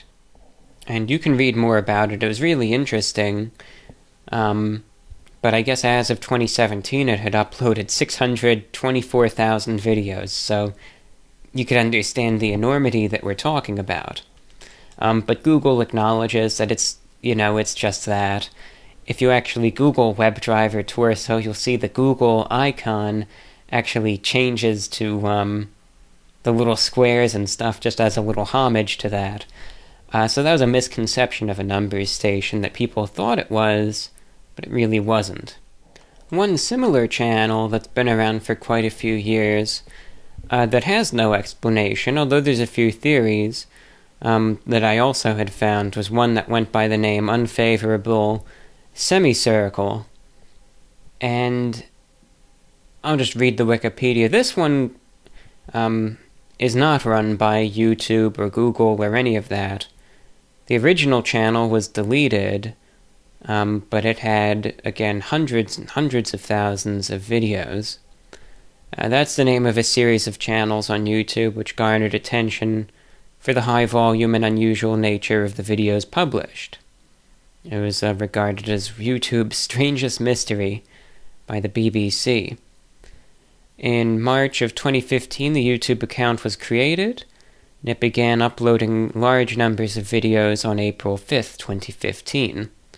It continued to post large numbers of videos all titled with the Sagittarius symbol and a random 6-digit number, but most lacking a description. The videos often displayed abstract pixelated images. In some cases, they show just a single dot in a field of solid brown. Other videos omit sound, while some feature distorted sounds. Some videos are only seconds in length, while others are much longer. One completely silent video is 11 hours in length. Due to the volume of uploads and odd nature of the videos, observers started to take notice. Eventually, a small community on Reddit formed to investigate the channel. Speculation as to what the channel might be for includes an alternate reality game, the work of an individual with a disturbed mind, a test channel similar to WebDriver Torso, an online numbers station, and outsider art. The account was suspended by YouTube in February 2016, and no one ever figured out what it was. There was a Twitter account that also went by that name, that again had hundreds and hundreds of thousands of posts of a similar nature, so I would assume that was connected, but that was also shut down by Twitter. So, in regards to Unfavorable Semicircle, I would be willing to bet that because they were not deleted but were physically shut down by the sites, that those were unaffiliated, so I don't think that was a test account. Was it a numbers station? Maybe. I'm doubtful, but you never know. Who knows? Maybe it was a numbers station of sorts. Obviously, some resources would be needed, not a ton, but certainly some resources would be needed to just make that amount of content and, of course, regularly and continually upload it. I mean, maybe the numbers and the patterns and the images and the sounds all meant something. Maybe there was an intended recipient. Maybe it was just a personal project of someone, who just had a lot of time and resources. Maybe it was also an alternate reality game. Some of those ARGs can get very, very serious and hardcore. So that's a possibility too. But in the end, as I was kind of discussing Unfavorable Semicircle, I took a look at the subreddit, and obviously, it's gone now. The channel on YouTube and all of that, it's all completely gone, because it's all been banned and shut down. I mean, you never know, maybe it is out there somewhere just under the surface and no one's finding it. But I think it's been a couple years since there hasn't been anything. So, that's the one that still remains a genuine mystery. But obviously, again, I don't know if it's even active anymore. But after all those years and all that speculation, nothing. No one ever figured out what that was. So, who knows? Maybe there are online number stations. Again, every intelligence agency operates differently. Obviously, it doesn't mean that was the CIA or anything. But, it could have been an intelligence agency. Who's to say? Sometimes, hiding in plain sight, again, is a real thing. Just like that's what the shortwave stations do that still have the number stations. Anyone could tune into them. I was scanning around on my radio the other afternoon, and I was going through one of the broadcast bands, and sure enough, I was checking out some stations. There was a station in Chinese. I turned the dial a little bit. All of a sudden, I hear the Cuban number station, this automated voice, this female voice in Spanish, reading the numbers off. And of course, it's such a familiar sight to me now, I just kept tuning because I've heard it so many times before. But somewhere, probably in the US, there's someone obviously intently listening to that, getting a message down. So, that's interesting. On one final note, well, it's my show. I'll talk about it. Why not? We're talking about number stations, so if we're gonna do it, let's just go all the way here. I would say the one number station out there that I would be willing to bet is the epitome of hiding in plain sight is North Korea's number station. And I think it makes sense, that North Korea, I think if you think about the countries in this day and age that would still have number stations, North Korea, I think, kind of tops the list there. And Russia, too. I don't know, I think people just think of Russia when you think about number stations for some reason. But North Korea's number station is easily the most obvious one out there in terms of the amount of people that hear it whenever there's a message. The reason being, unlike every other number station, which, maybe it uses military transmitters, or maybe they use higher power broadcast grade transmitters or whatever. They just pick the frequency, and it just signs on, delivers the message, and signs off again. It doesn't interfere with anyone else, and that's that. North Korea's number station doesn't function that way at all. Instead of tuning to an empty frequency or using a military transmitter or something, North Korea just goes all out, and they broadcast the numbers station by cutting into the programming on their domestic radio network, the Pyongyang Broadcasting Station. So, yes, they use some very, very high-power transmitters, but they literally break into the programming of this radio station that probably, considering radio's popularity in North Korea still, probably has hundreds of thousands, if not millions of listeners at any given time, and they deliver the message over that, with obviously so many unintended recipients. But in doing so, of course, they have so many transmitters at their disposal. It goes out on 10 shortwave frequencies, dozens of FM stations, dozens of AM stations. So, it has tons of coverage, but a huge unintended audience. And the way that they do this, they try to mask it as a distance learning program. So, let's say on their radio network, after, maybe they read the hourly, state-sanctioned news bulletin, then what they do is, instead of going, to the next radio program in the day or whatever they have scheduled, they have a musical break where they play a song, could be anything, but they play a certain song. Then they say that this is an announcement from, the North Korean distance university program with a list of assignments for university students in neighboring countries. And people who have researched this think that the musical introduction, a certain song, is tied to a certain agent.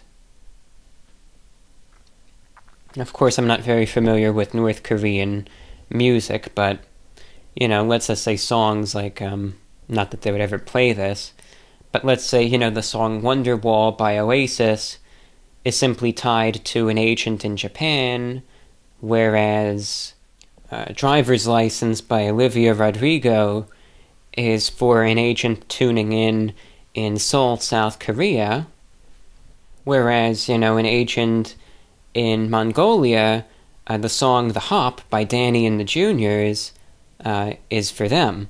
So the certain song, that's when the agent knows the message is for them. And then they say, all right, tune to page whatever, question whatever, and those are the numbers, the page and question number, that's the message. And they just read off a list of pages and question numbers for their studying. And that's actually the message for the agents out there in the field. And having listened to it, they don't have someone, from a military base that cuts in. I think they just give a sheet of instructions to the newsreader at the station, and they're the ones that read it. So it's not with any sort of robotic voice, but the enunciation seems very clear. But I just wonder, of all the people in North Korea who listen to that station, I wonder how many of them actually think that this is, just for, their distance learning program, or if any of them actually know that it's a number station. So that's just interesting. I think you guys know I can go on and on and on about shortwave, and I can, believe me, I could talk for, if you really wanted me to, I could probably talk for 2 hours straight about number stations, but I'll save you all the torture for now, and we'll cut it off here. But I could go on, I could talk about, because number stations, again, that's how I first got introduced to this medium. And for a while in late 2013 and early 2014, before I got interested more in international broadcasting, I vigorously monitored number stations, and I had a list of all the times and frequencies that I could pick them up on, and I would make the effort to listen to any that I could. So, I mean, you better believe, like, the toughest one for me was the Ukrainian number station in English, because that was only one broadcast a week, and it was, like, at a tough time. It was, like, 4:30 a.m. every, Tuesday night or something. Normally I'd be asleep then. But I was dedicated, and there would be, a time or two I'd be able to be up and listen, and hearing that one, that was a thrill right there. Yeah, that Ukrainian station. That was the toughest catch, easily. The Egyptian one was tough also, because they didn't even have a schedule, so it was just the luck of the draw, if you even wanted to hear them or not. And I could go on, but again, we'll leave it here. We'll talk about number stations more some other day. The next time I talk about them, I'll mention the one from India and some of the confusion that one led to. Next question, actually just a comment, comes in from Dan. I had my first Starbucks water the other day. I don't know why it tastes so good. Not too long until I have a leaning tower of art I can hang the balloons on. Yeah, the Starbucks tower art, that's just for the video. That's just silly right there.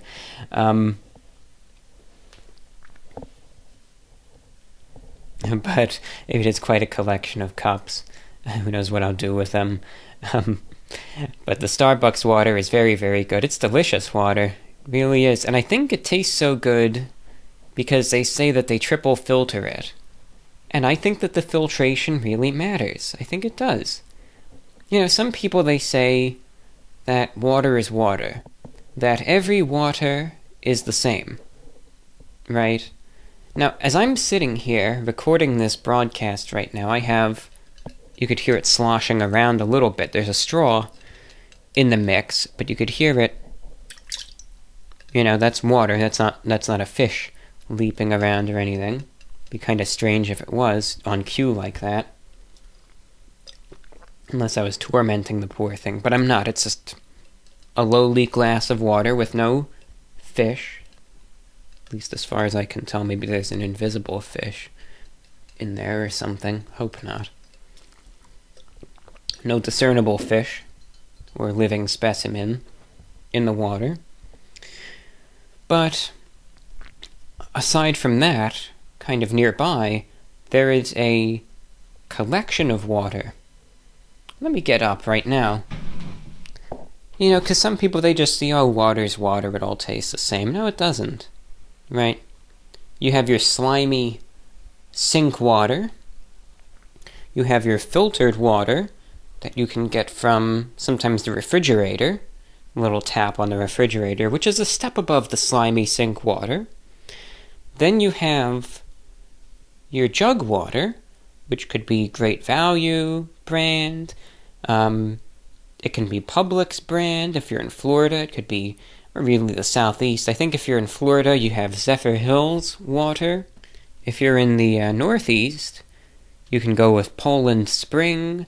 You can go with ShopRite's brand, Bowl and Basket, which I've recently taken a liking to. I actually think that's some pretty good water. And if you're in New York, New Jersey, Connecticut, wherever, you can try it out. Bowl and Basket spring water. I really like the minimalistic design on the jug. Honestly, it's fantastic. I might even just get it for that alone. I really like it. But what else do you have? You've got Smart Water here. You've got Fiji water. You have whatever the heck this one is. What does it even say? What brand is this? Acqua Panna, or Panna, from Tuscany, Italy. They make that sound like that's the real good stuff right there. Maybe it is, maybe it's not.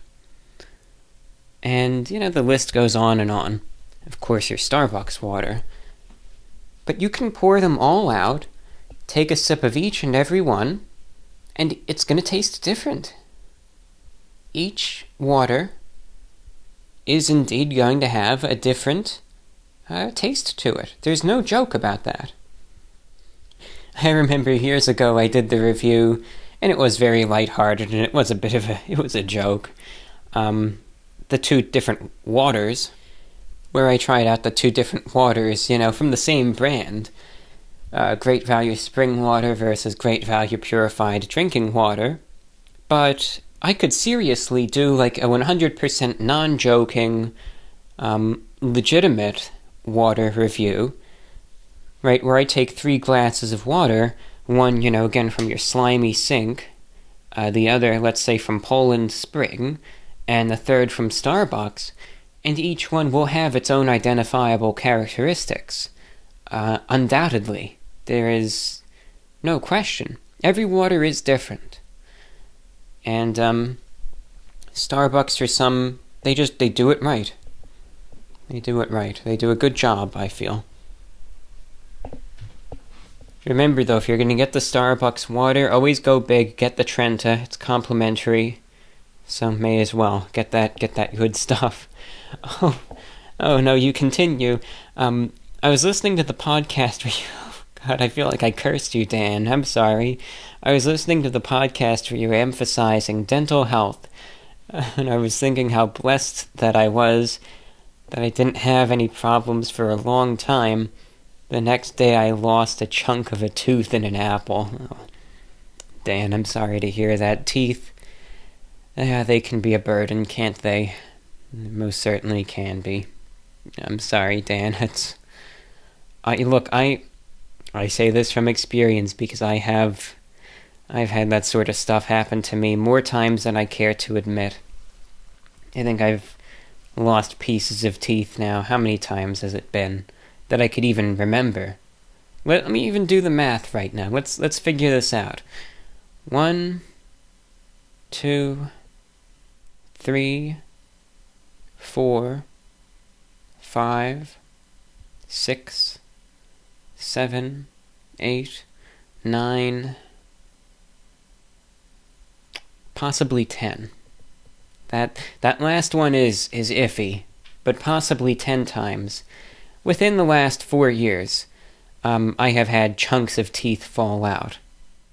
If you want to know the good news, though, in last year, I've only had one small piece fall out, and that was promptly addressed, and that tooth is taken care of. And, even up until then, since then, I've really been trying to take better care of my mouth, and I haven't had any more issues in that regard.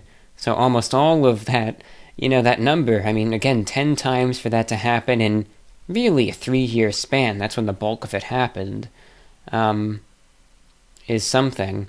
But, now I'm very thankful that I've gotten so much work done. I still have things that I need to do. I still need a lot of crowns on. But really, most of the work now is cosmetic as opposed to functional. It's really just smoothing things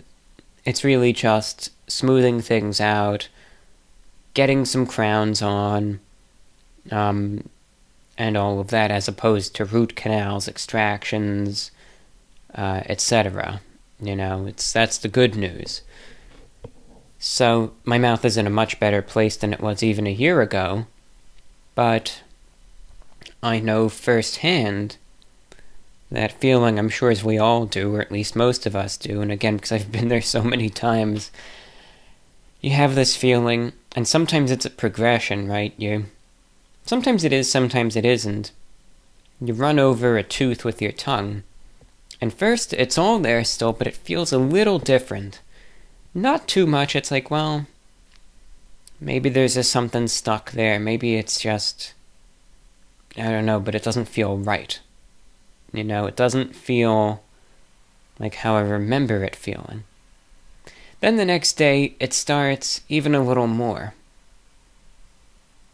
And you start realizing something might not be right here. Well, it's not that serious. Next time I go to the dentist, I'll I'll get it taken care of then, but it should be okay still. And then finally, the event happens. Now, sometimes it's when we're eating something, hard or tense or whatever. Sometimes that's not the case. Like an apple, of course, that could do it. Or you could be eating some toffee or something, and that stuff will just rip it out. But I've had instances where, it's ready to come out. I mean, nothing you do at that point will change it. I took a drink of water, and whoop, there it goes. But once that finally happens, then you freak out. Because you don't know, you just feel something detach from the tooth. And to me, I always have this anxiety. Now, the good news, whenever this has happened, I've never felt pain from it. Never have I once felt any semblance of pain from losing a piece of a tooth, if you believe it. Never. So, what always happens immediately afterward is I panic. And I think to myself, well, here we go, here's another one. But there's no pain, but I don't know how much of the tooth this was. Do I really want to feel it with my tongue? Do I really want to examine the damage? Well, I guess I have no other choice, right? So, that's when all of that happens, and finally I, over with my tongue. And then, you realize, oh gosh, alright, I gotta get this taken care of now. Although sometimes you'll find yourself in an instance where it's just like, well, there's no pain. There's still plenty of tooth left. I'm just gonna have to put it off for another day. That sometimes is why the issues get worse, but sometimes, especially in this time of COVID, what can you do? Over a year ago now, around last Christmas, that was the second to last piece of tooth that fell out of my mouth. It was what finally prompted me to acting, and it's what led to the extractions and, where we are today, which is a good thing. But it was where there was that tooth, that cursed molar, that only about 75% of the tooth was left after a botched filling. And I never ate on that tooth to begin with because that thing, it scared me. It really did. That thing scared me. That tooth. It was, I guess if you're looking in the mouth, it was my lower molar on the left. The rear molar. Not, of course, the wisdom tooth, but the one closest to it. And I remember in 2014, it needed a filling. And first, they, I guess, cleaned it out and put a temporary filling in, and then left the temporary filling in for 6 months, which made no sense to me. But with the temporary filling in, it was like a normal tooth. Really, 100% of the tooth structure was there was no problem, no issue. Then they removed the temporary filling. They said, okay, we're going to put the amalgam filling in. I thought, okay, it's going to be great, it's just going to be a metal filling, just like the temporary filling. I can eat on it. It'll be fine. Just more durable. But they drilled, and they drilled, and they drilled some more, and some more, and some more, and some more.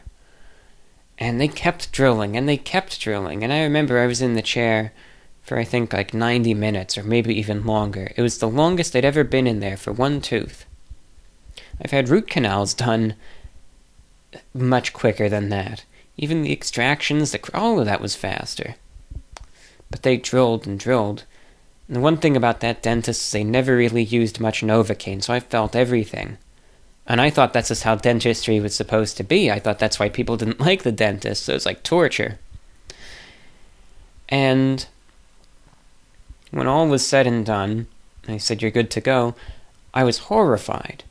I ran my tongue over the tooth, only to find that instead of 100% of the tooth being there, 75% of the tooth was. And there was this huge pit in it, and it was like one of the entire corners of the tooth was missing now. And there's just this giant divot almost like a slope, going down from the center of the tooth to the gum line where this filling is. I was mortified. You go into the dentist, you think it's going to be in better shape than when you left, and then it's like that. Of course, I couldn't see what they were doing, so I'll never know what really happened there. They didn't explain anything to me. But as a result, this giant pit in the tooth like this that was kind of unnaturally created, I feared it. I didn't eat on it. I was scared. I don't know. I was just so worried. So then about a year ago, I was eating a slice of pizza, and all of a sudden a crack, and a good half of that remaining tooth fell out of my mouth. That was probably the scariest one for me, because that tooth already always kind of triggered anxiety at the thought. So now having something like that happen to it, it's like that's your worst fear in that regard being realized. That was a tough one, but that prompted me to act, and again, I'm very thankful. And no offense to the tooth, look, it was a good little tooth. It was just victim of a circumstance really beyond its control. It didn't have any say as to what happened in that dentist's office. I feel bad for it, but no offense to the tooth, but I'm kind of glad that I had that tooth yanked out of my mouth, because what was done to it, it was just like a bad omen in my mouth. Honestly, I'm much happier just having an empty space there. And at this point in time, I really don't care if I go the rest of my life with an empty space there. Yeah, an implant would be nice, but I can live this way without one. I really don't need one to survive. Even on the other side of my mouth, I've gotten used to these empty spaces, the 2 molars that are gone.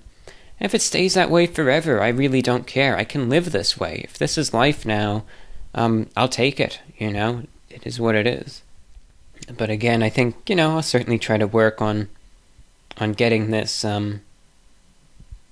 taken care of at some point. But we'll see, it's just, right now I'm just focusing on getting the other stuff done.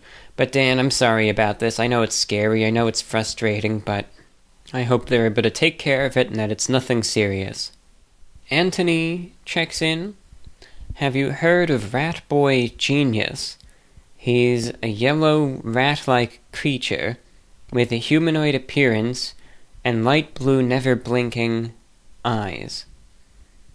Now, at first, when I first read that, I thought that was just a new nickname for me, Rat Boy Genius. I thought that was just something that you were calling me for the sake of the email. But you continue. I've never, I first heard his music some 7 or 8 years ago, but I didn't think much of it, except maybe that his whole YouTube account is a joke or a meme. Recently I've been listening to his whole discography. I think there really is some genius in his music. It reminds me of Mike Oldfield, but in a weird mix of electronic and medieval ceremony music. Best regards, Anthony. No, I've never heard of Rat Boy Genius. Although I'll certainly look into it. I'm always into music discovery, and with the shortwave broadcasts, I get so many music requests each week that, it's, I like looking up the requests and seeing what we've got, and it's fun. Yeah, it's fun. Rat Boy Genius. Maybe I've seen, like, a meme of it here and there, but I can't really, it's not an overly familiar face. Like, I'm not looking at this and saying, oh, Rat Boy Genius, yeah, man, I saw him back in 2013, man, or anything like that. I'm not going to sit there and be, saying, like, I knew him from the start, and yeah, Rat Boy Genius, I can't believe you didn't know about him all the way back. Yeah, no, I've never listened to his music before, but it's certainly something that I'll give, I'll give a look, see what it's all about. So thank you, Anthony, for your suggestion. You are listening to VORW, Radio International. We are in the midst of the Mailbag program, where we read and respond to listener emails. If you'd like to get in touch with this program, you can reach me at VORWINFO@gmail.com. Your questions, comments, pieces of feedback are welcome at that email address. Again, VORWINFO info@gmail.com. Alright, we continue with a message from Ian. Hi, I heard your podcast as well as your videos for 6 months now, and on your last podcast you mentioned you don't make a lot of money, if at all. I recommend you do the podcast live on YouTube, that way people can donate to you during the live stream. You can get more for your work and keep in touch with your community in a better way. I know you said money doesn't drive you at all, but it's such a pity that the time and effort goes uncompensated. Keep up the amazing work. Greetings from Mexico. So thank you, Ian, in Mexico. Now, I appreciate your suggestion, and that's a point that I think it certainly has some validity to it. But I want to tell you, because it has been suggested before, I want to tell you why I don't stream this show on YouTube. The reason being, well, for a couple reasons. Number one, selfishly, I say, live streaming can be very exhausting and I hate it. I don't like it. That's just the selfish reason, just getting that out of the way. Now on to better reasons and more practical ones. Two things. Number one, I think as some of you know, this show, on occasion it's done in one long consecutive take. On other instances, this program is split into various segments. So I may record a show over the span of an entire week, and then I edit it all together, smooth it out, and then it's good to go. Third, because of the online censorship, we'll call it for what it is, a lot of the subject matter that I discuss in this show, even if it is not inflammatory, even if it isn't, whatever. I'm not telling people to do anything. I tell people to be good, upstanding individuals, if anything. But unfortunately, lines get blurred, and especially when I try to talk about the paranormal, aliens, conspiracies, current events, that stuff doesn't fly anymore. So, if I do it live on YouTube, then I'm faced with a conundrum, right? I either do it live on YouTube and risk it all. Most likely it'll get either shut down permanently or just, demonetized, so then there's no financial incentive anyway. Or I can omit these segments, but then it's not really my show anymore. The reason why I did this show, and why I still do it, is so I can talk about the things that I want to talk about. And even now it's kind of tough. I do two versions of the show pretty much. I have the version that goes on YouTube, and then the full version, which is available everywhere else. And it's sad to even have to do that with the show in the first place, but that's just how it is. And, of course, the only reasonable thing would therefore be, if I did it live on YouTube, have to cut that out of the show. And I really don't want to do that. And, it's just, then I would have to censor the messages that come in from listeners too. Let's say I get an email and I think it's absolutely fantastic, but it covers a current event. Well, we can't have that on the show. That's not fair to the listeners. That's not a good way to interact with the community. And finally, I know you mentioned in terms of, keeping in touch with the community in a better way. I think while that is true in some cases for immediate correspondence, a lot of the emails that we get, I think, are so fantastic for a reason, because the listening audience takes a little bit of time to sit down, construct a very well-written email, share their anecdotes, their points, their questions, eloquently written. And again, this is something that takes time.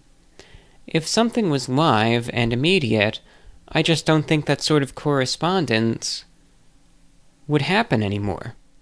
And I think, unfortunately, what would happen is I would still get a lot of short-form, rapid-fire questions, but these longer responses and stories and and discussions just wouldn't be there anymore simply for the time consolidation. When you have the shows done in this way, again, it gives any interested listeners time to think and construct their response, should they wish to provide one. And I think that's wonderful. That's what makes this Mailbag Show so fantastic. Otherwise, if we just do it live, I think I'm just going to get 15 questions, the same exact question, mind you. People are going to say, did you or can you try Whataburger? They'll say, why can't you try Whataburger? You might be saying, why? That's a very strange and particular question. I kind of say that as an inside joke, just because I know every time I used to do a live stream on the main YouTube channel, the Report of the Week, I would get bombarded continually with the question, why don't you try Whataburger? Every single time. Every single time, if you'd believe it. Whataburger. Why can't you try Whataburger? And I would always give the same thing over and over. Why don't have a Whataburger nearby? And then, in the next stream, why can't you try Whataburger? Gosh. Yeah, it's crazy. But that's just how it was. And, yeah. I still haven't tried it, by the way. But the live streams, my respect to the live streamers, though, the people that do that stuff full time. I don't know how they do it. I don't know how they have the energy to do it. I mean, I guess it's easier when you're kind of playing video games. But still, I mean, you have to be lively, you have to interact, you have to put on a show. I guess a lot of people, well, I guess it's one of three things. I figure lots of folks are either naturally very energetic, right? Very bouncy people, or there's a whole lot of Adderall or cocaine being used, one or the other, because I just don't know how people get the energy to do this. The reason, and that's why I stopped doing the live streams on YouTube. It just proved too much for me. And financially speaking, you would get the money through the super chats, and that was nice. But look, I'll take the financial loss from not doing live streams, because they were just that draining for me to do. So that kind of tells you right there how I feel about them. I'll just take the loss. I'll just take it outright. And whenever I would shut the camera off, I would just collapse and I would feel like I was going to throw up.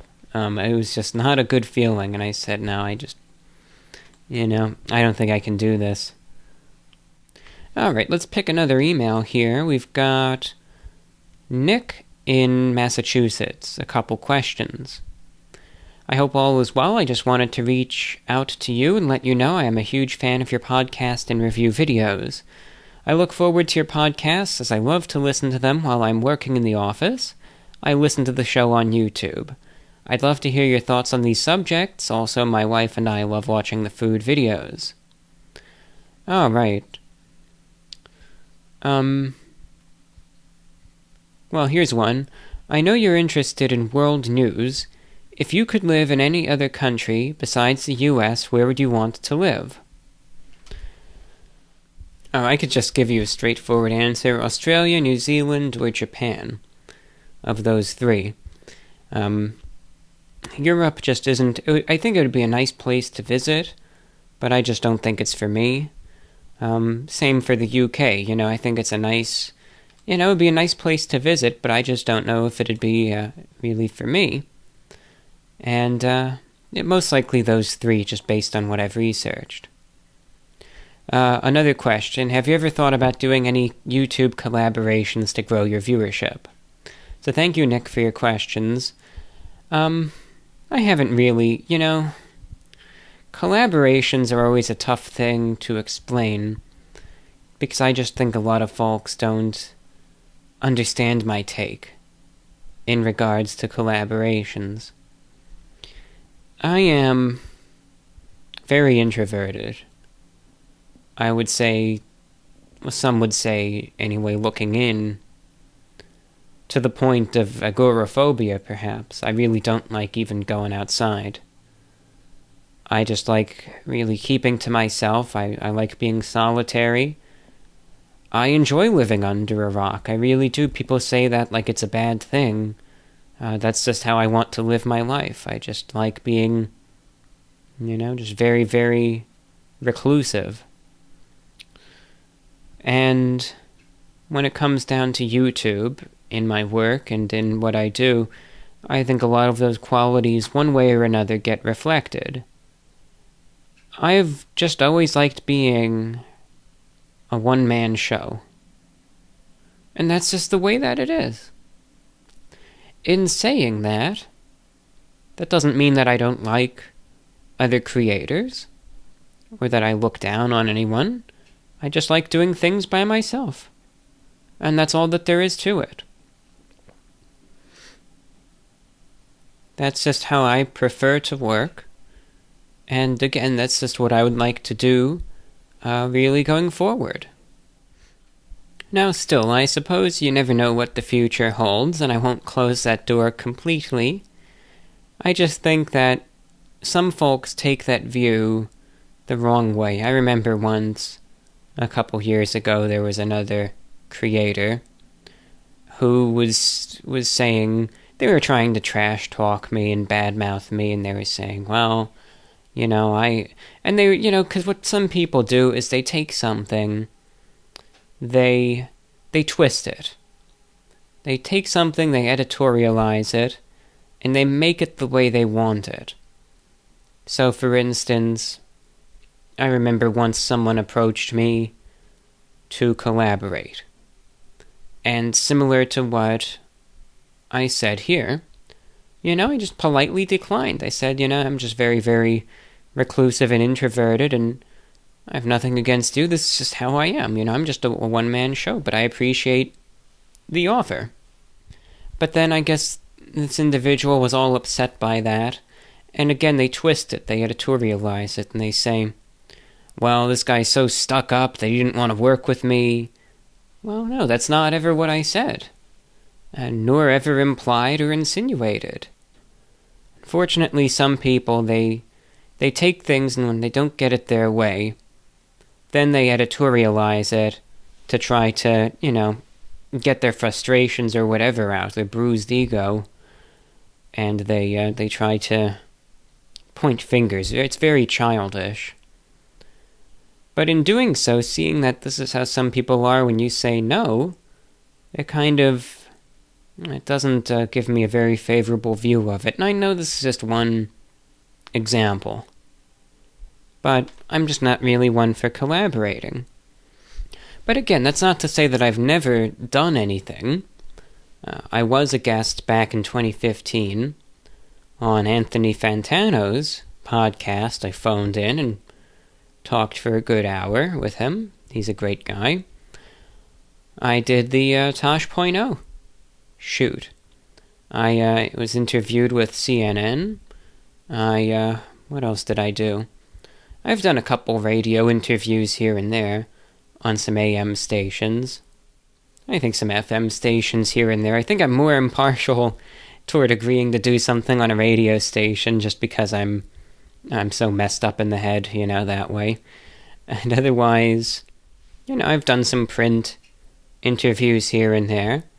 And on occasion, I remember there was one student who I think was in high school, and she was doing a school project and asked if she could interview me via email for it. And I said, sure, what the heck, let's just go for it.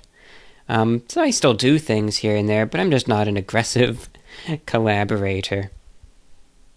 But I hope you understand, the gist of that answer. I hope that made at least some sort of sense to you. Lee in Pell City, Alabama checks in. Hello, John. I've been wanting to write to you for a while now, but have had trouble coming up with a good question for you. Me and my boyfriend have been watching you for a while and really enjoy your podcast, as well as your food reviews on YouTube. I'm now watching the Little Caesars pepperoni cheesier pizza review, and notice how luminous your skin is. Do you have a skincare routine? If so, would you mind sharing it with your listeners? I took note of your clear complexion and lack of bags under your eyes. I too have fair skin and would love for my complexion to look as good as yours. Also, I was wondering if you have been reading any new books. If so, which ones? Thank you for your time. From Lee in Pell City, Alabama. Number one, I know it's just kind of pointless, but I apologize for my voice to be a bit slow tonight. I think, as I already said, this is just one of the few nights that I somehow actually feel a little tired. Mentally, though, I'm still awake, so I'm still going to go as long as I can. But if anything, perhaps take the slower pace as, I don't know, just it'll lull you off to sleep or something, I don't know. I'm searching for a video right now, because there is a video that I made in late 2017 that I would wager still holds true to this day. And I'm trying to find it. I guess this is the case where, you try to find something and you can't. Right, isn't that how it works? But I'm going to persevere. We're going to do this. We're going to find it. Let's search. Here it is. I don't know why I missed it. There was a video I released on December 15th, 2017, called My Skincare Routine. I would recommend that video to you. Check it out. I would say that it is still correct, that it is still accurate, and I would recommend you take a look. You can find it on the main YouTube channel at youtube.com/The Report of the Week, and you can find it by typing and searching My Skincare Routine. It's a little bit of a longer video, so you can just skim through it, but it is explained more concisely and clearly than I ever could right now. So I'd like to direct your attention to that video. I made it with the exact intention of being able to answer that question. If you ask what's your skincare routine, then I can point that video your way. And again, 3 years now. Yeah, 3 years about. It is still correct. Finally, in regards to any new books, I haven't read any new books lately, although I do have a book that I'm probably going to start reading tomorrow, actually. I thought, with all this talk about COVID-19 still going on, how about I read The Plague by Camus? So I'm going to read that next. That's going to be my next book. And, we'll see how it is. But, the existentialist writings of Camus, it'll be interesting, I think, anyway. I always enjoyed The Stranger. So thank you for your questions and correspondence. This short message comes in from an anonymous listener who watches on YouTube. I enjoy hearing your calm voice, and I like how you talk about the smallest subjects in such detail. I'm listening to your latest upload right now, and I'm not done yet, but I wanted to send you this email before I forget what I was thinking at the moment. You explain how very appreciative you are for your listeners in such an honest manner that it really touched me. I'm glad to hear you say how much you like that people are listening to you. Thank you so much for your time. So thank you very much for your kind words and your kind message. And yes, that message in the last show was straight from the heart. I mean, every word of it. It's such a pleasure that you guys listen into this broadcast, and I hope you know how appreciative I am of all of you as listeners. Such a fantastic group of folks you all are. So thank you all for continuing to listen, and thank you for your kind words. Alright, on a very different topic, this listener who says, my name is Michael. I'm a subscriber to your channel, Report of the Week, and I aspire to become a YouTuber myself. I would highly appreciate some advice if you are willing to offer. So, thank you for your email, Michael. Number one, I wish you the very best of luck in your aspirations to become a YouTuber. It's something that is easier said than done, but it's not impossible, but it's difficult. I'll just give you my story and make of it what you will. That's all that I could say. When it comes down to YouTube, there are different categories of videos and different things, right, that you could do. All sorts of categories, and for instance, if you want to do a gaming channel, or if you want to do a vlog channel, a react channel, a review channel, a podcast, a talk show, whatever. If you just want to make memes or something, it's, there's so many things that you can do. But general advice I would recommend, if you want to make content, you have to think of it this way. No matter what it is that you do, there are thousands and maybe tens of thousands of other people doing the exact same thing. And while there are people out there searching for content, ask yourself this question. What is it that I can do that will cause people to click on my video as opposed to the tens of thousands of others doing the exact same thing? And I think that there are some very good guides out there that you'll see people that they say, well, you need this production value, you need to have this type of lighting, this type of camera, this type of angle, this type of thumbnail, this type of SEO, this type of description. You need to address people in this way and that way. You need to do this and this and this. And see, well, this guy did it, so you got to follow this. And, they give such a detailed guide.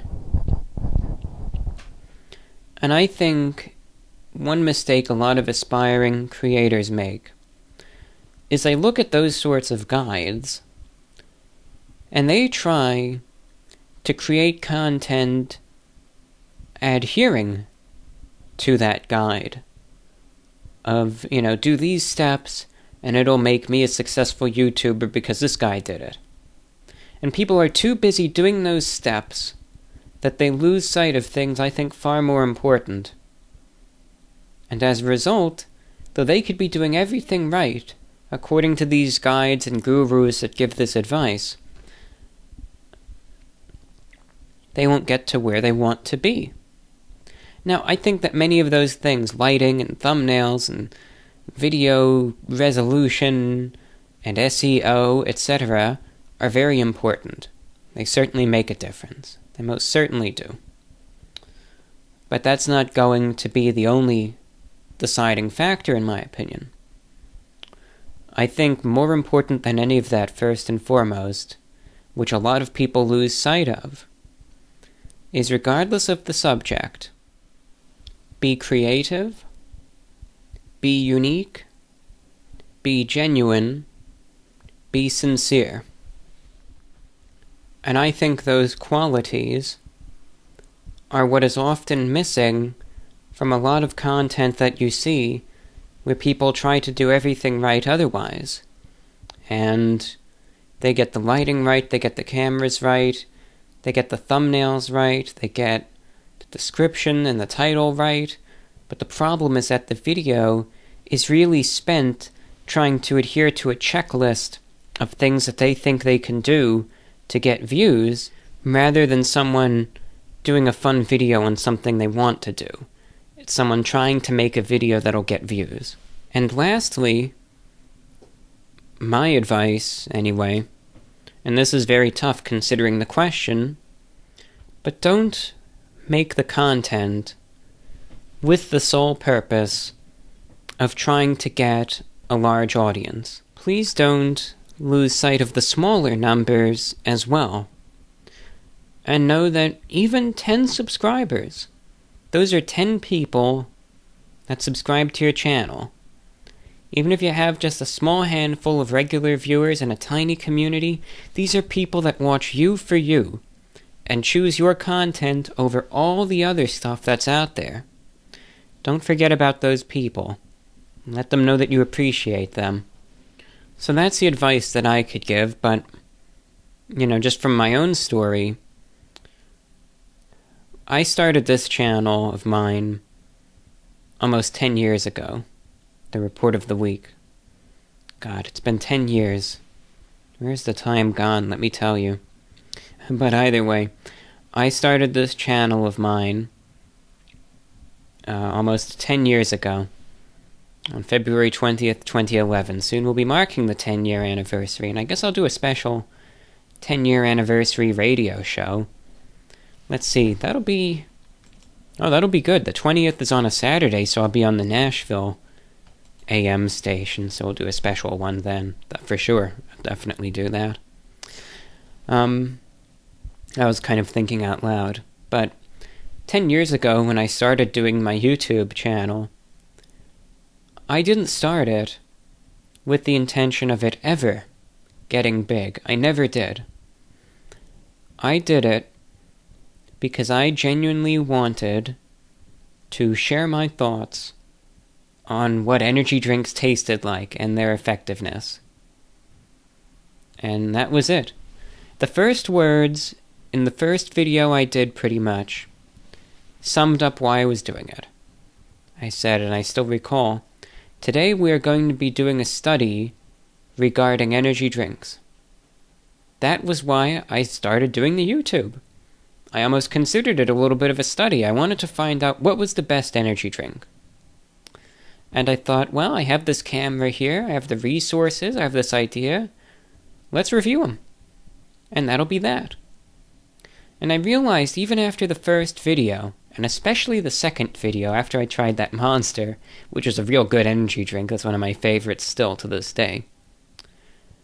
I remember after I filmed that second review, thinking to myself, you know, this is a lot of fun. This is a lot of fun to do. I really enjoy doing this, and I want to do more of it. This is like my own little show. And I have creative control over it, I could have fun with it, I could make little jokes. And it just gave me this, I don't know, warm feeling. And as I continued doing it, I eventually thought, well, you know, I thought it was just going to be a short-term study, where I was just going to try out the energy drinks, and that'd be that. But I thought to myself, well, let's just keep this going for as long as we do. There's going to be some bumps in the road if you keep it up. There will be. You're going to have trolls. You're going to have people that are going to say things to you that are probably going to hurt. I still remember the first troll that I dealt with. It was someone back in 2011 who was making fun of my voice. I remember they said, well, you have a lisp, so F you. And that hurt. I'd never had anyone say that to me before. As much as those things hurt, we have to try our best to remain steadfast, try to brush these things off, and say, well, you know what, I don't know this person. They don't know me. A lot of them are nasty, bad people that are trying to bring us down. We have to forget about those people. Because in the end, they want us to feel bad. They want to make me depressed. They want me to hate myself. They want me to change how I am. Don't give them what they want. And keep doing what you enjoy doing. I remember also in mid-2011. I remember when the kids in my school found out about the YouTube channel. A lot of them were supportive, but you know, a few gave me a hard time. Just, you know, silly stuff. But that made me feel bad, too. That made me contemplate, well, maybe I should just give up. You know, I don't like the way this makes me feel. Maybe I should just stop here. But I didn't. I continued on, and then in 2012, I decided to start doing the food reviews. The Running on Empty food review videos. And even 2 years later, up until 2013, very early 2013, my channel, despite uploading each and every single week, only had 200 subscribers. But that didn't stop me, because I wasn't doing it to make it big. I wasn't doing it to try to reach a certain goal. I was simply doing it because I enjoyed making these videos and doing these reviews. 200 subscribers, it might not be a lot these days, but that was still 200 people that took the time out of their day to watch the videos and subscribe. I remember even back then I had in my email, I'd get a notification every time someone subscribed. And it was always so wonderful to see, but I didn't want any more than what I already had. Because I was happy to even have a small community of folks find it enjoyable. And yeah, not all 200 people ever watched the videos. Maybe it was just 30 or 40 regular viewers. But I got to know them. I got to know the names and faces and the regulars who would be there. It was that community that really kept me going in those early days.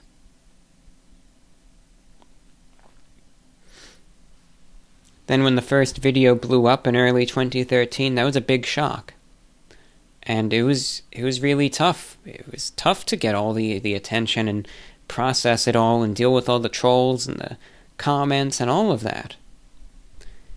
Through 2013 into 2014 then, when 4chan discovered the videos, and that's when it was the worst for me mentally, dealing with the things that were said there. Because one thing you have to realize about 4chan, for better or for worse, they are a ruthless bunch at times. Because of anonymity, that's why you could say what you want. And people will say things that you won't even see, on the YouTube comments.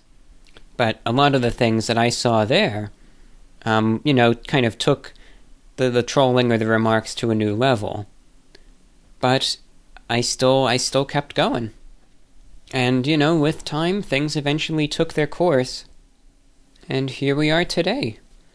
10 years later now. And 2.3 million subscribers. A place that a decade ago, you wouldn't... If I had told myself back then, I remember sitting at the computer, the desktop, uploading my first video. If I had told myself that 10 years from now that I would... Number one, I would be floored that I was still doing the YouTube. I would be shocked. I know that for a fact. I would say, no way. Because again, I thought I was going to stop doing it in like 3 to 6 months. I'd say, no way. And if I told myself that you were going to be in this spot, there's no way I ever would have believed it. And I remember as I was uploading that first video, and I think after I had uploaded it, and I was kind of looking at the channel, the first video ever, and I remember thinking, it was just a little split-second thought, like, if you ever buy a lottery ticket, or you buy a scratch-off lottery ticket or something, and you have that little thought that's like in the back of your mind, like, well, what if this is actually the winning ticket, that thought that it's like, that's something that's never going to happen, but you'll still kind of think of it as like a pipe dream, well, what if this, scratch-off lottery ticket really will win me $100,000, What if this lottery ticket really is the winning number, and I actually win? It's not something that I think a lot of us really dwell on, but it's like a passing thought. Like just a little quick what if. And I do remember having that thought. Even back then. It was just something like, imagine if this ever actually got big, and then I think in my mind I was like, that'll never happen. And that was it. Because it was just such a non-existent possibility. It's like akin to winning the lottery. But regardless of the odds, don't give up. Don't make that your priority, though, but don't give up. Because you never know what will happen. And for all you know, one day that could be you.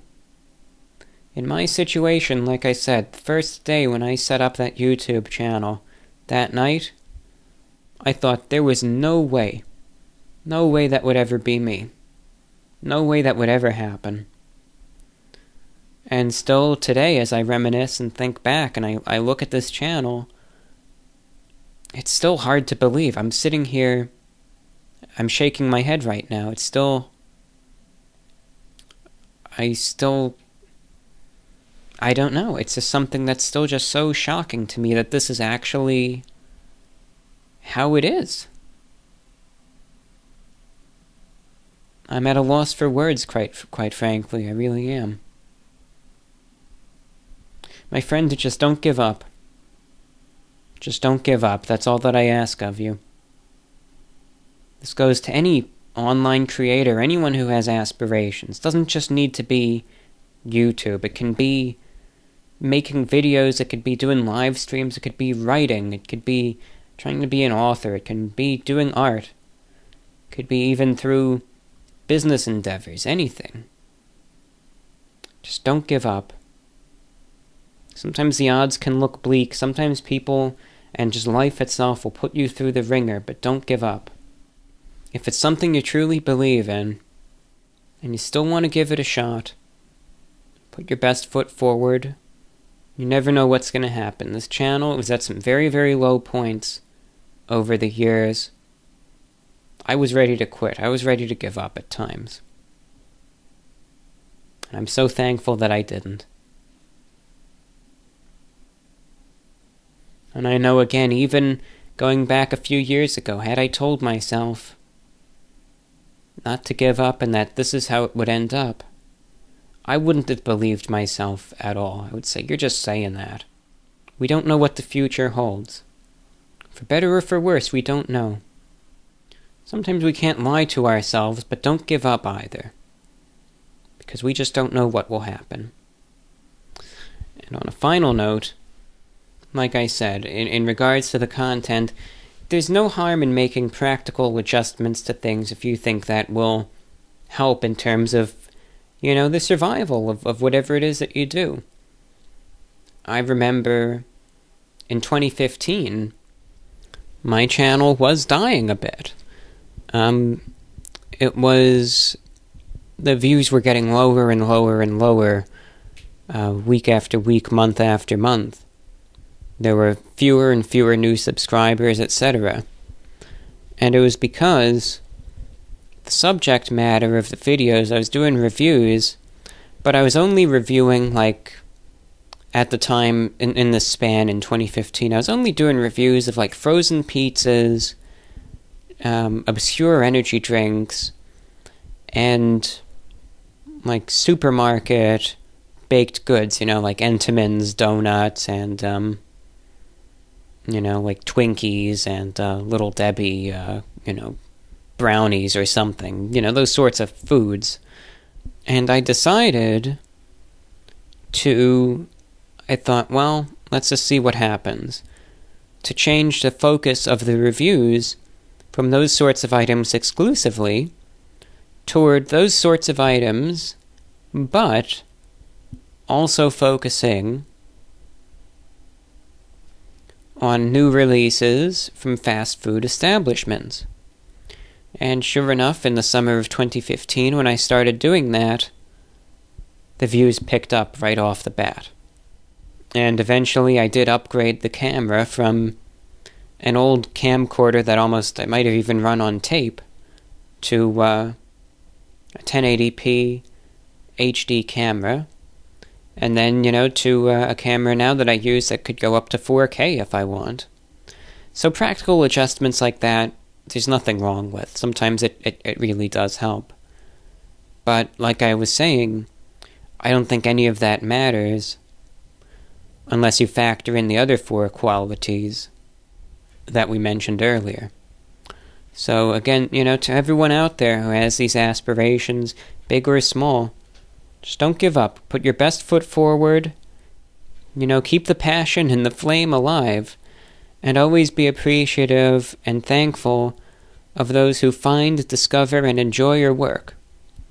Again, I know we look at these big numbers, we say, in some cases, I wish I could get that many views. I wish I could get more views. Doesn't even need to be that many. Wish I could get more.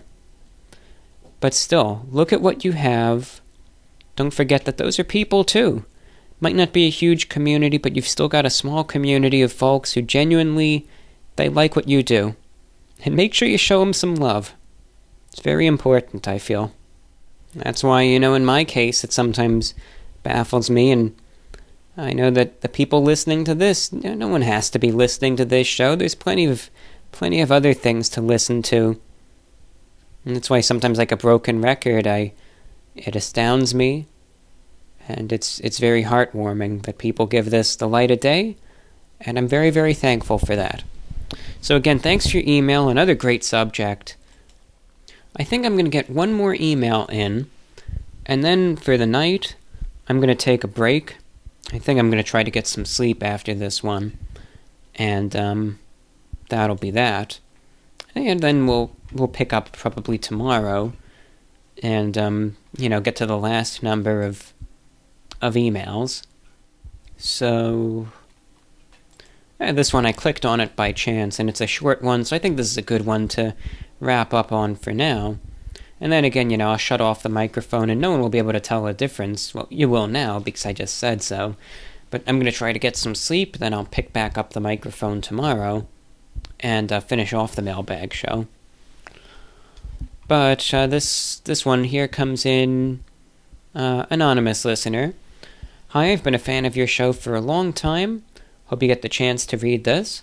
I'd like to ask if you plan on doing another show that focuses on paranormal experiences. I have one and would love to hear what you have to say about it. Keep up the good work and have a great day. Well, thank you for your email. Oh yeah, I'd love to do another paranormal show. Believe me, I love this stuff. Paranormal stuff, cryptids, aliens, conspiracy theories, all that stuff. Better believe this stuff is fantastic.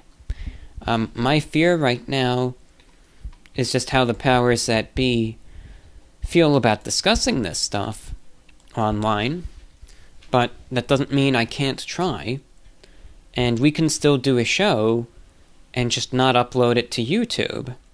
Right, I could upload this to the other platforms, and I could still, like in the show before that, say, alright, and just remember, I'll be doing a paranormal show next, and you can find it on Spotify, and SoundCloud, and iTunes, and Amazon Music, that's a new platform we're on, iHeartRadio, and, on the AM stations, and on the Shortwave, and you can tune in there. So, there will be places to find it. That's a good idea that could work if I'm scared about censorship or whatever, because again, if we're going to go that way, and we're going to do a paranormal show, I'm not going to hold back, We'll talk about what we talk about. So, yeah, I'll definitely do one. So, look, honestly, if you're listening to this and you have a paranormal story you want to send in, just send it in. I'll put it in a special folder for paranormal experiences, and when we get enough, we'll do another show. So that sounds good. I'll be happy to do one. So thank you for your question. Alright, with that, I'm going to take a quick break. It'll seem quick. It'll probably be like 15 hours or so. And then we'll wrap up the show. We'll probably get a few more emails in, and then that'll be that. You're listening to VORW International. Alright, I'm going to try to get to a couple more emails, and then that'll be that for the show today. That'll be a wrap. This comes in from David in Ohio. 3 questions. Question 1. I recently listened to your most recent podcast where you addressed many of the issues you've had with YouTube demonetizing your content in the past, and were particularly disturbed to hear about the strike placed on your channel after discussing COVID-19.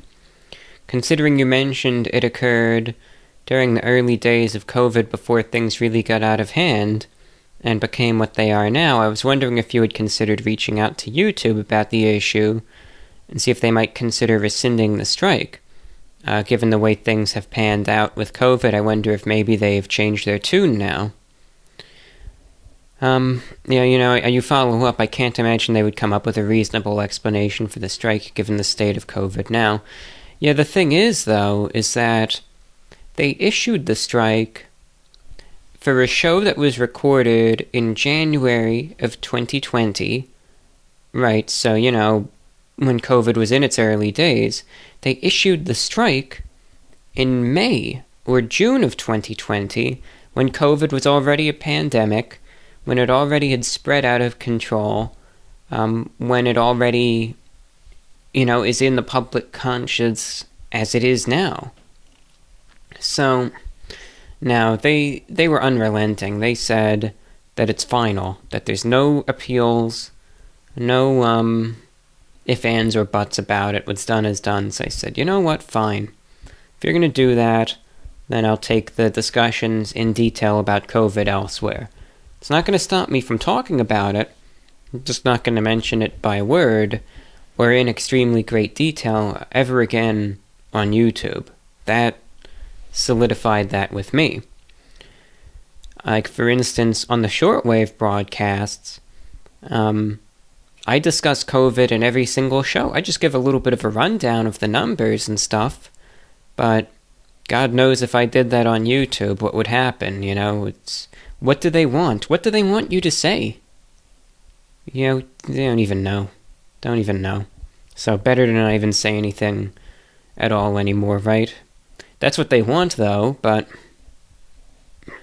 when you're risking a livelihood, there's not much you can do. I said, alright, fine, I'll just take it elsewhere and let that be that. Yeah, you could tell I still don't like it. I don't like a lot of this stuff. But this is just the world that we live in. There's nothing that you can do. Remember what I said earlier. What, you're going to start your own YouTube? How are you going to have the servers to pay for it? How are you going to get it into the public psyche? How are you going to go ahead and monetize it? How are you going to get people to even consider it as a viable alternative? It's just not that easy. So I just deal with it begrudgingly or otherwise, and that's that. Question 2. I was wondering if you can talk about your long-term prospects for the United States. I know you've mentioned that you think things will continue to be tough for the next few years, with things possibly getting worse in terms of polarization, a sentiment I completely echo. However, I was wondering what you think the country will look in 10 or maybe 20 years from now. Do you think things will get better, or are we in a downward spiral that is seemingly going to continue for decades to come? Obviously, COVID is something that we can see the light at the end of the tunnel on, but as far as the political polarization goes, I am skeptical as to how long it will take for that to improve if they do at all. I'm interested in hearing your thoughts. So I think it's going to go one of two ways. Either the political polarization will emerge more as a passing, I don't want to call it a fad, but that's the only, I guess, as a passing movement, as opposed to anything, substantially permanent. And things eventually will get better, and we will have, in that regard, more of a sense of civility, and perhaps we'll be able to look upon each other more as fellow Americans, as opposed to, the enemy, right? Are they one of them? I don't know. Right? You look at your next-door neighbor. Whose side are they on? Right? Whose side? Uh-oh, I don't think their views line up with me. What are we going to do about it now? Right? But, just, it's just the way it is. Either it's going to get better and you're going to look at them as your neighbor, or it's going to get worse. And, well, it depends on how far it's going to go. It depends on how far it's going to go. I still believe, at least in terms of the near and moderate future, that I don't think there's going to be a civil war. I've said that before and I say it now. I don't think that's going to happen. I just don't. Now, there may be, like small-scale insurgencies if it gets worse. I can see that. Definitely, I could see that happening if the divide gets worse and worse and worse. I could see insurgencies. I can see extremists, on both sides that will perpetrate violent acts. That I could see for sure getting worse. But a full-blown civil war I still can't see. I realize now that for better or for worse, in many cases for better, but to prompt the American populace into action requires way, way, way more than what some people would ever think. They think, people will just rise up. It'll be the uprising, They'll say they've had enough with this. And you'll see. Nah, you won't see. They won't. People, like I said, for better or for worse. In many cases, it's for better. I'm just telling it like it is. Right now, have too much to lose. And we're pacified with entertainment, social media, all of the creature comforts, this instant gratification, you name it. that why would you want to give all of that up and fight when you can stay inside and have all of these dopamine rushes? Again, through social media, through all of this stuff. And likewise, they use money as the ball and chain, so you can't go out and fight because you'll lose your job. And then what? So for better or for worse, a lot of people have things to lose. And I don't want a civil war. I don't. I'm just saying why I think that won't ever happen. But if things get to the point where the divide continues to get worse and worse and worse, the polarization gets worse, the actions by whatever group is in charge down the road get more extreme, more severe, more demanding. You have to do this, you have to jump through these hoops to do this, this, and this, and it starts getting in the way of those said dopamine rushes, then people are going to start getting motivated real quick. It comes down, like we were saying earlier in the show about alcohol, I think. Does it impact the good things, And how much will people put up with? That's to be decided, to be determined. If the polarization gets worse, and it continues to grow and divide and get more extreme, and the attitudes get more extreme, more might happen in that case. I'm talking 20 years down the line. I can't predict the future, I don't know, but let's just assume it gets worse. I could see then civil war happening, because then, and it would take decades for people to get pushed to that limit. Balkanization is another possibility. I could see civil war or balkanization happening. And, states will kind of form different blocks, and those blocks will become their own countries. So you'll have the Northeast, which will be its own, country. You'll have, parts of the West Coast. You'll have the South. You'll have the Great Lakes, etc.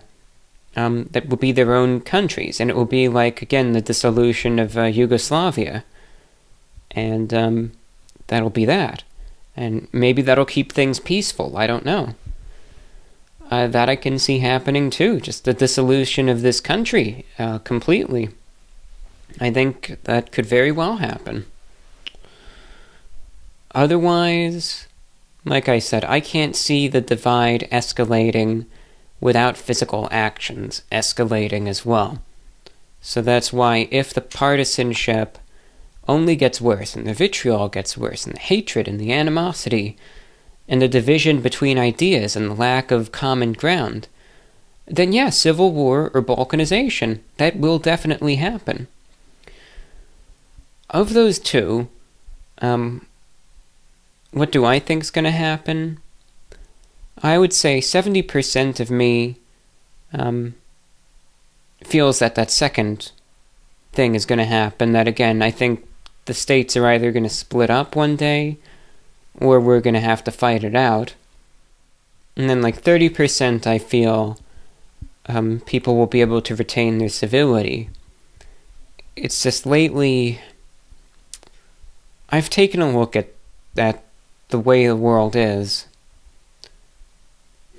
As much as I want to say otherwise, I don't really have a good view of it. And nationally and globally, I'm not talking personally, but nationally, globally, societally, I don't have optimism for the future. I don't. I feel like it's all going to get driven into the ground. And that'll be that. But I'm not 100% there yet. But I'm 70% there. But I still have a small but sizable percentage that still holds out hope that's not going to go that way. But I just I just see what I see. And this is just my opinion. That's all that there is to it. But I just see concerning signs. we look at each other as enemies, How do you repair those things? How does it not get worse? And I don't have an answer for it. The other day I was watching some clips from a movie that I would recommend everyone listening watch. I thought it was a absolutely brilliant film. I saw the whole movie in 2018. I think I even rewatched it in 2019. But I would recommend it if you haven't seen it before. I say it's one of the most dystopian films I've ever seen. I would highly, highly recommend it. It's called Children of Men. And, it's just brilliant. It's about... Imagine just if suddenly, just inexplicably, pretty much, maybe through a virus or something, but just inexplicably, from this moment on, everyone was infertile. Meaning, the kids that are born right now are the last kids that are ever going to exist on this earth. No one can get pregnant anymore. For some reason, it just doesn't work. Everyone is infertile and incapable of having kids. Again, just through some, fluke, there's some, whatever. An act of God, virus, whatever. And, as a result, humanity is going to die off in about 100 years or so. But if the kids born right now are the last new human beings ever to come into existence, and that's it, the world will eventually collapse. So, the movie pretty much says, that in 2009 or so, that happens, and it's unexplained, scientists can't figure it out at all. And then the movie fast forwards 20 years from then, and shows what the world is, in 2030, with now the youngest people on the world being 20 years old, and of course everyone else only getting older, and the world is just a complete and total wreck. It's a complete disaster, and, it's just, again, you want to talk about the dystopian films and the dystopian aesthetic, that's it right there. But just I was thinking, on the topic of these negative views as to the future, if there is a film that's I highly recommend checking out in that regard, just watch Children of Men. It's, in my opinion, a cinematic masterpiece. And the amount of work that they put into that film, watch the main characters, but watch the background too. Because this is one of those films where the extras, they do a damn good job. And the scene, everything. Just pay attention to the whole thing. And the other thing that's brilliant, as you'll see kind of later on in the film, they do long takes. These long take, continuous shots. And I know they gave a behind-the-scenes look, and these scenes took so much to film, but they filmed it in just one take, with so much going on, and that just adds to it. It's just... I'm not going to spoil it, I'm not going to give away anything more than that, but, just give it a watch. I recommend it. Now, the film was released in 2006, but it really holds up. And a final question, lastly, on a lighter note, I was wondering what genres of music you enjoy listening to. I know you play music on your live broadcast, but unfortunately, I haven't had the chance to tune into that yet, but I'm interested in hearing what you enjoy. Music-wise, I listen to a little bit of everything. I know that's the ultimate cop-out answer, but I listen to a lot of rock music. That's my favorite genre. I listen to, so used to saying radio stuff. I listen to lots of stuff from the 90s. I like a lot of 90s rock, especially alternative indie rock. Indie rock I'll listen to even from the 2010s. Some of that stuff is still pretty great. But indie rock, really from the 90s to even the 2020s, I guess now. Alternative rock, I'll still listen to, again, some modern alternative rock, but especially from the 90s and early mid-2000s alternative rock. Grunge and post-grunge especially. Post-grunge is one of my favorite genres of music. I mean, so many of the bands there with post-grunge are fantastic, you know? Let's see, Foo Fighters, Bush, Puddle of Mudd, Stained, Theory of a Dead Man, Default, Matchbox 20, you name it, all those are fantastic. Collective Soul, that's another good one. I mean, all the post-grunge stuff is fantastic. I like them all. Classic rock, too. I'll listen to, 60s, 70s, 80s classic rock. The 60s and 70s were great decades for that sort of stuff. I'll even listen to some of the old school, rock and roll from the 50s. Some of that stuff is pretty good, too. But it's not just rock. I'll listen to other genres, too. The occasional country tune. I'm not a big country music listener. I'll listen to some mainstream pop music, which is very, very, very hit or miss these days. Otherwise, I'll check them all out. But I don't just listen to, like big band music from the 40s or something. Though again, some of the big bands are still good. Of course, all the famous ones, right? Benny Goodman, right? Glenn Miller, Tommy Dorsey, Count Basie, Duke Ellington, Artie Shaw, etc. I always like the big band instrumental selections. Not to say that the vocalists aren't good, but I just prefer the instrumentals myself. Again, I'll listen to instrumentals of all the rock stuff, too. Sometimes I'll even just seek out the instrumental exclusively. I'm a fan of that, but I'll give anything a chance. I mean, I hear all sorts of world music on the shortwave, and, if I hear something I like, I start recording it. There was some Iranian folk song I was listening to, and I thought that was pretty good. Some Romanian pop song that was great. All this stuff. I mean, I'm willing to give anything a shot. And that's why on the music show that I do, it's a listener request show. Because I want to be open to it all. I want to see what you guys are listening to, what you want to hear, and I'll try my best to play it. Because I'm very interested in music discovery, and I try to provide that opportunity for other listeners likewise. And with that, dear listeners, that's all that we have for you in today's program. I wasn't really sure how long the show is going to end up being, so I'm actually recording this part of the program right after I recorded the introduction. So actually the very beginning and the very end are the most recent parts of this show, although the whole thing was recorded very recently. Either way, in bits and pieces here and there, like obviously with the GameStop thing, you see what happened, but that's just, it's just interesting how it was.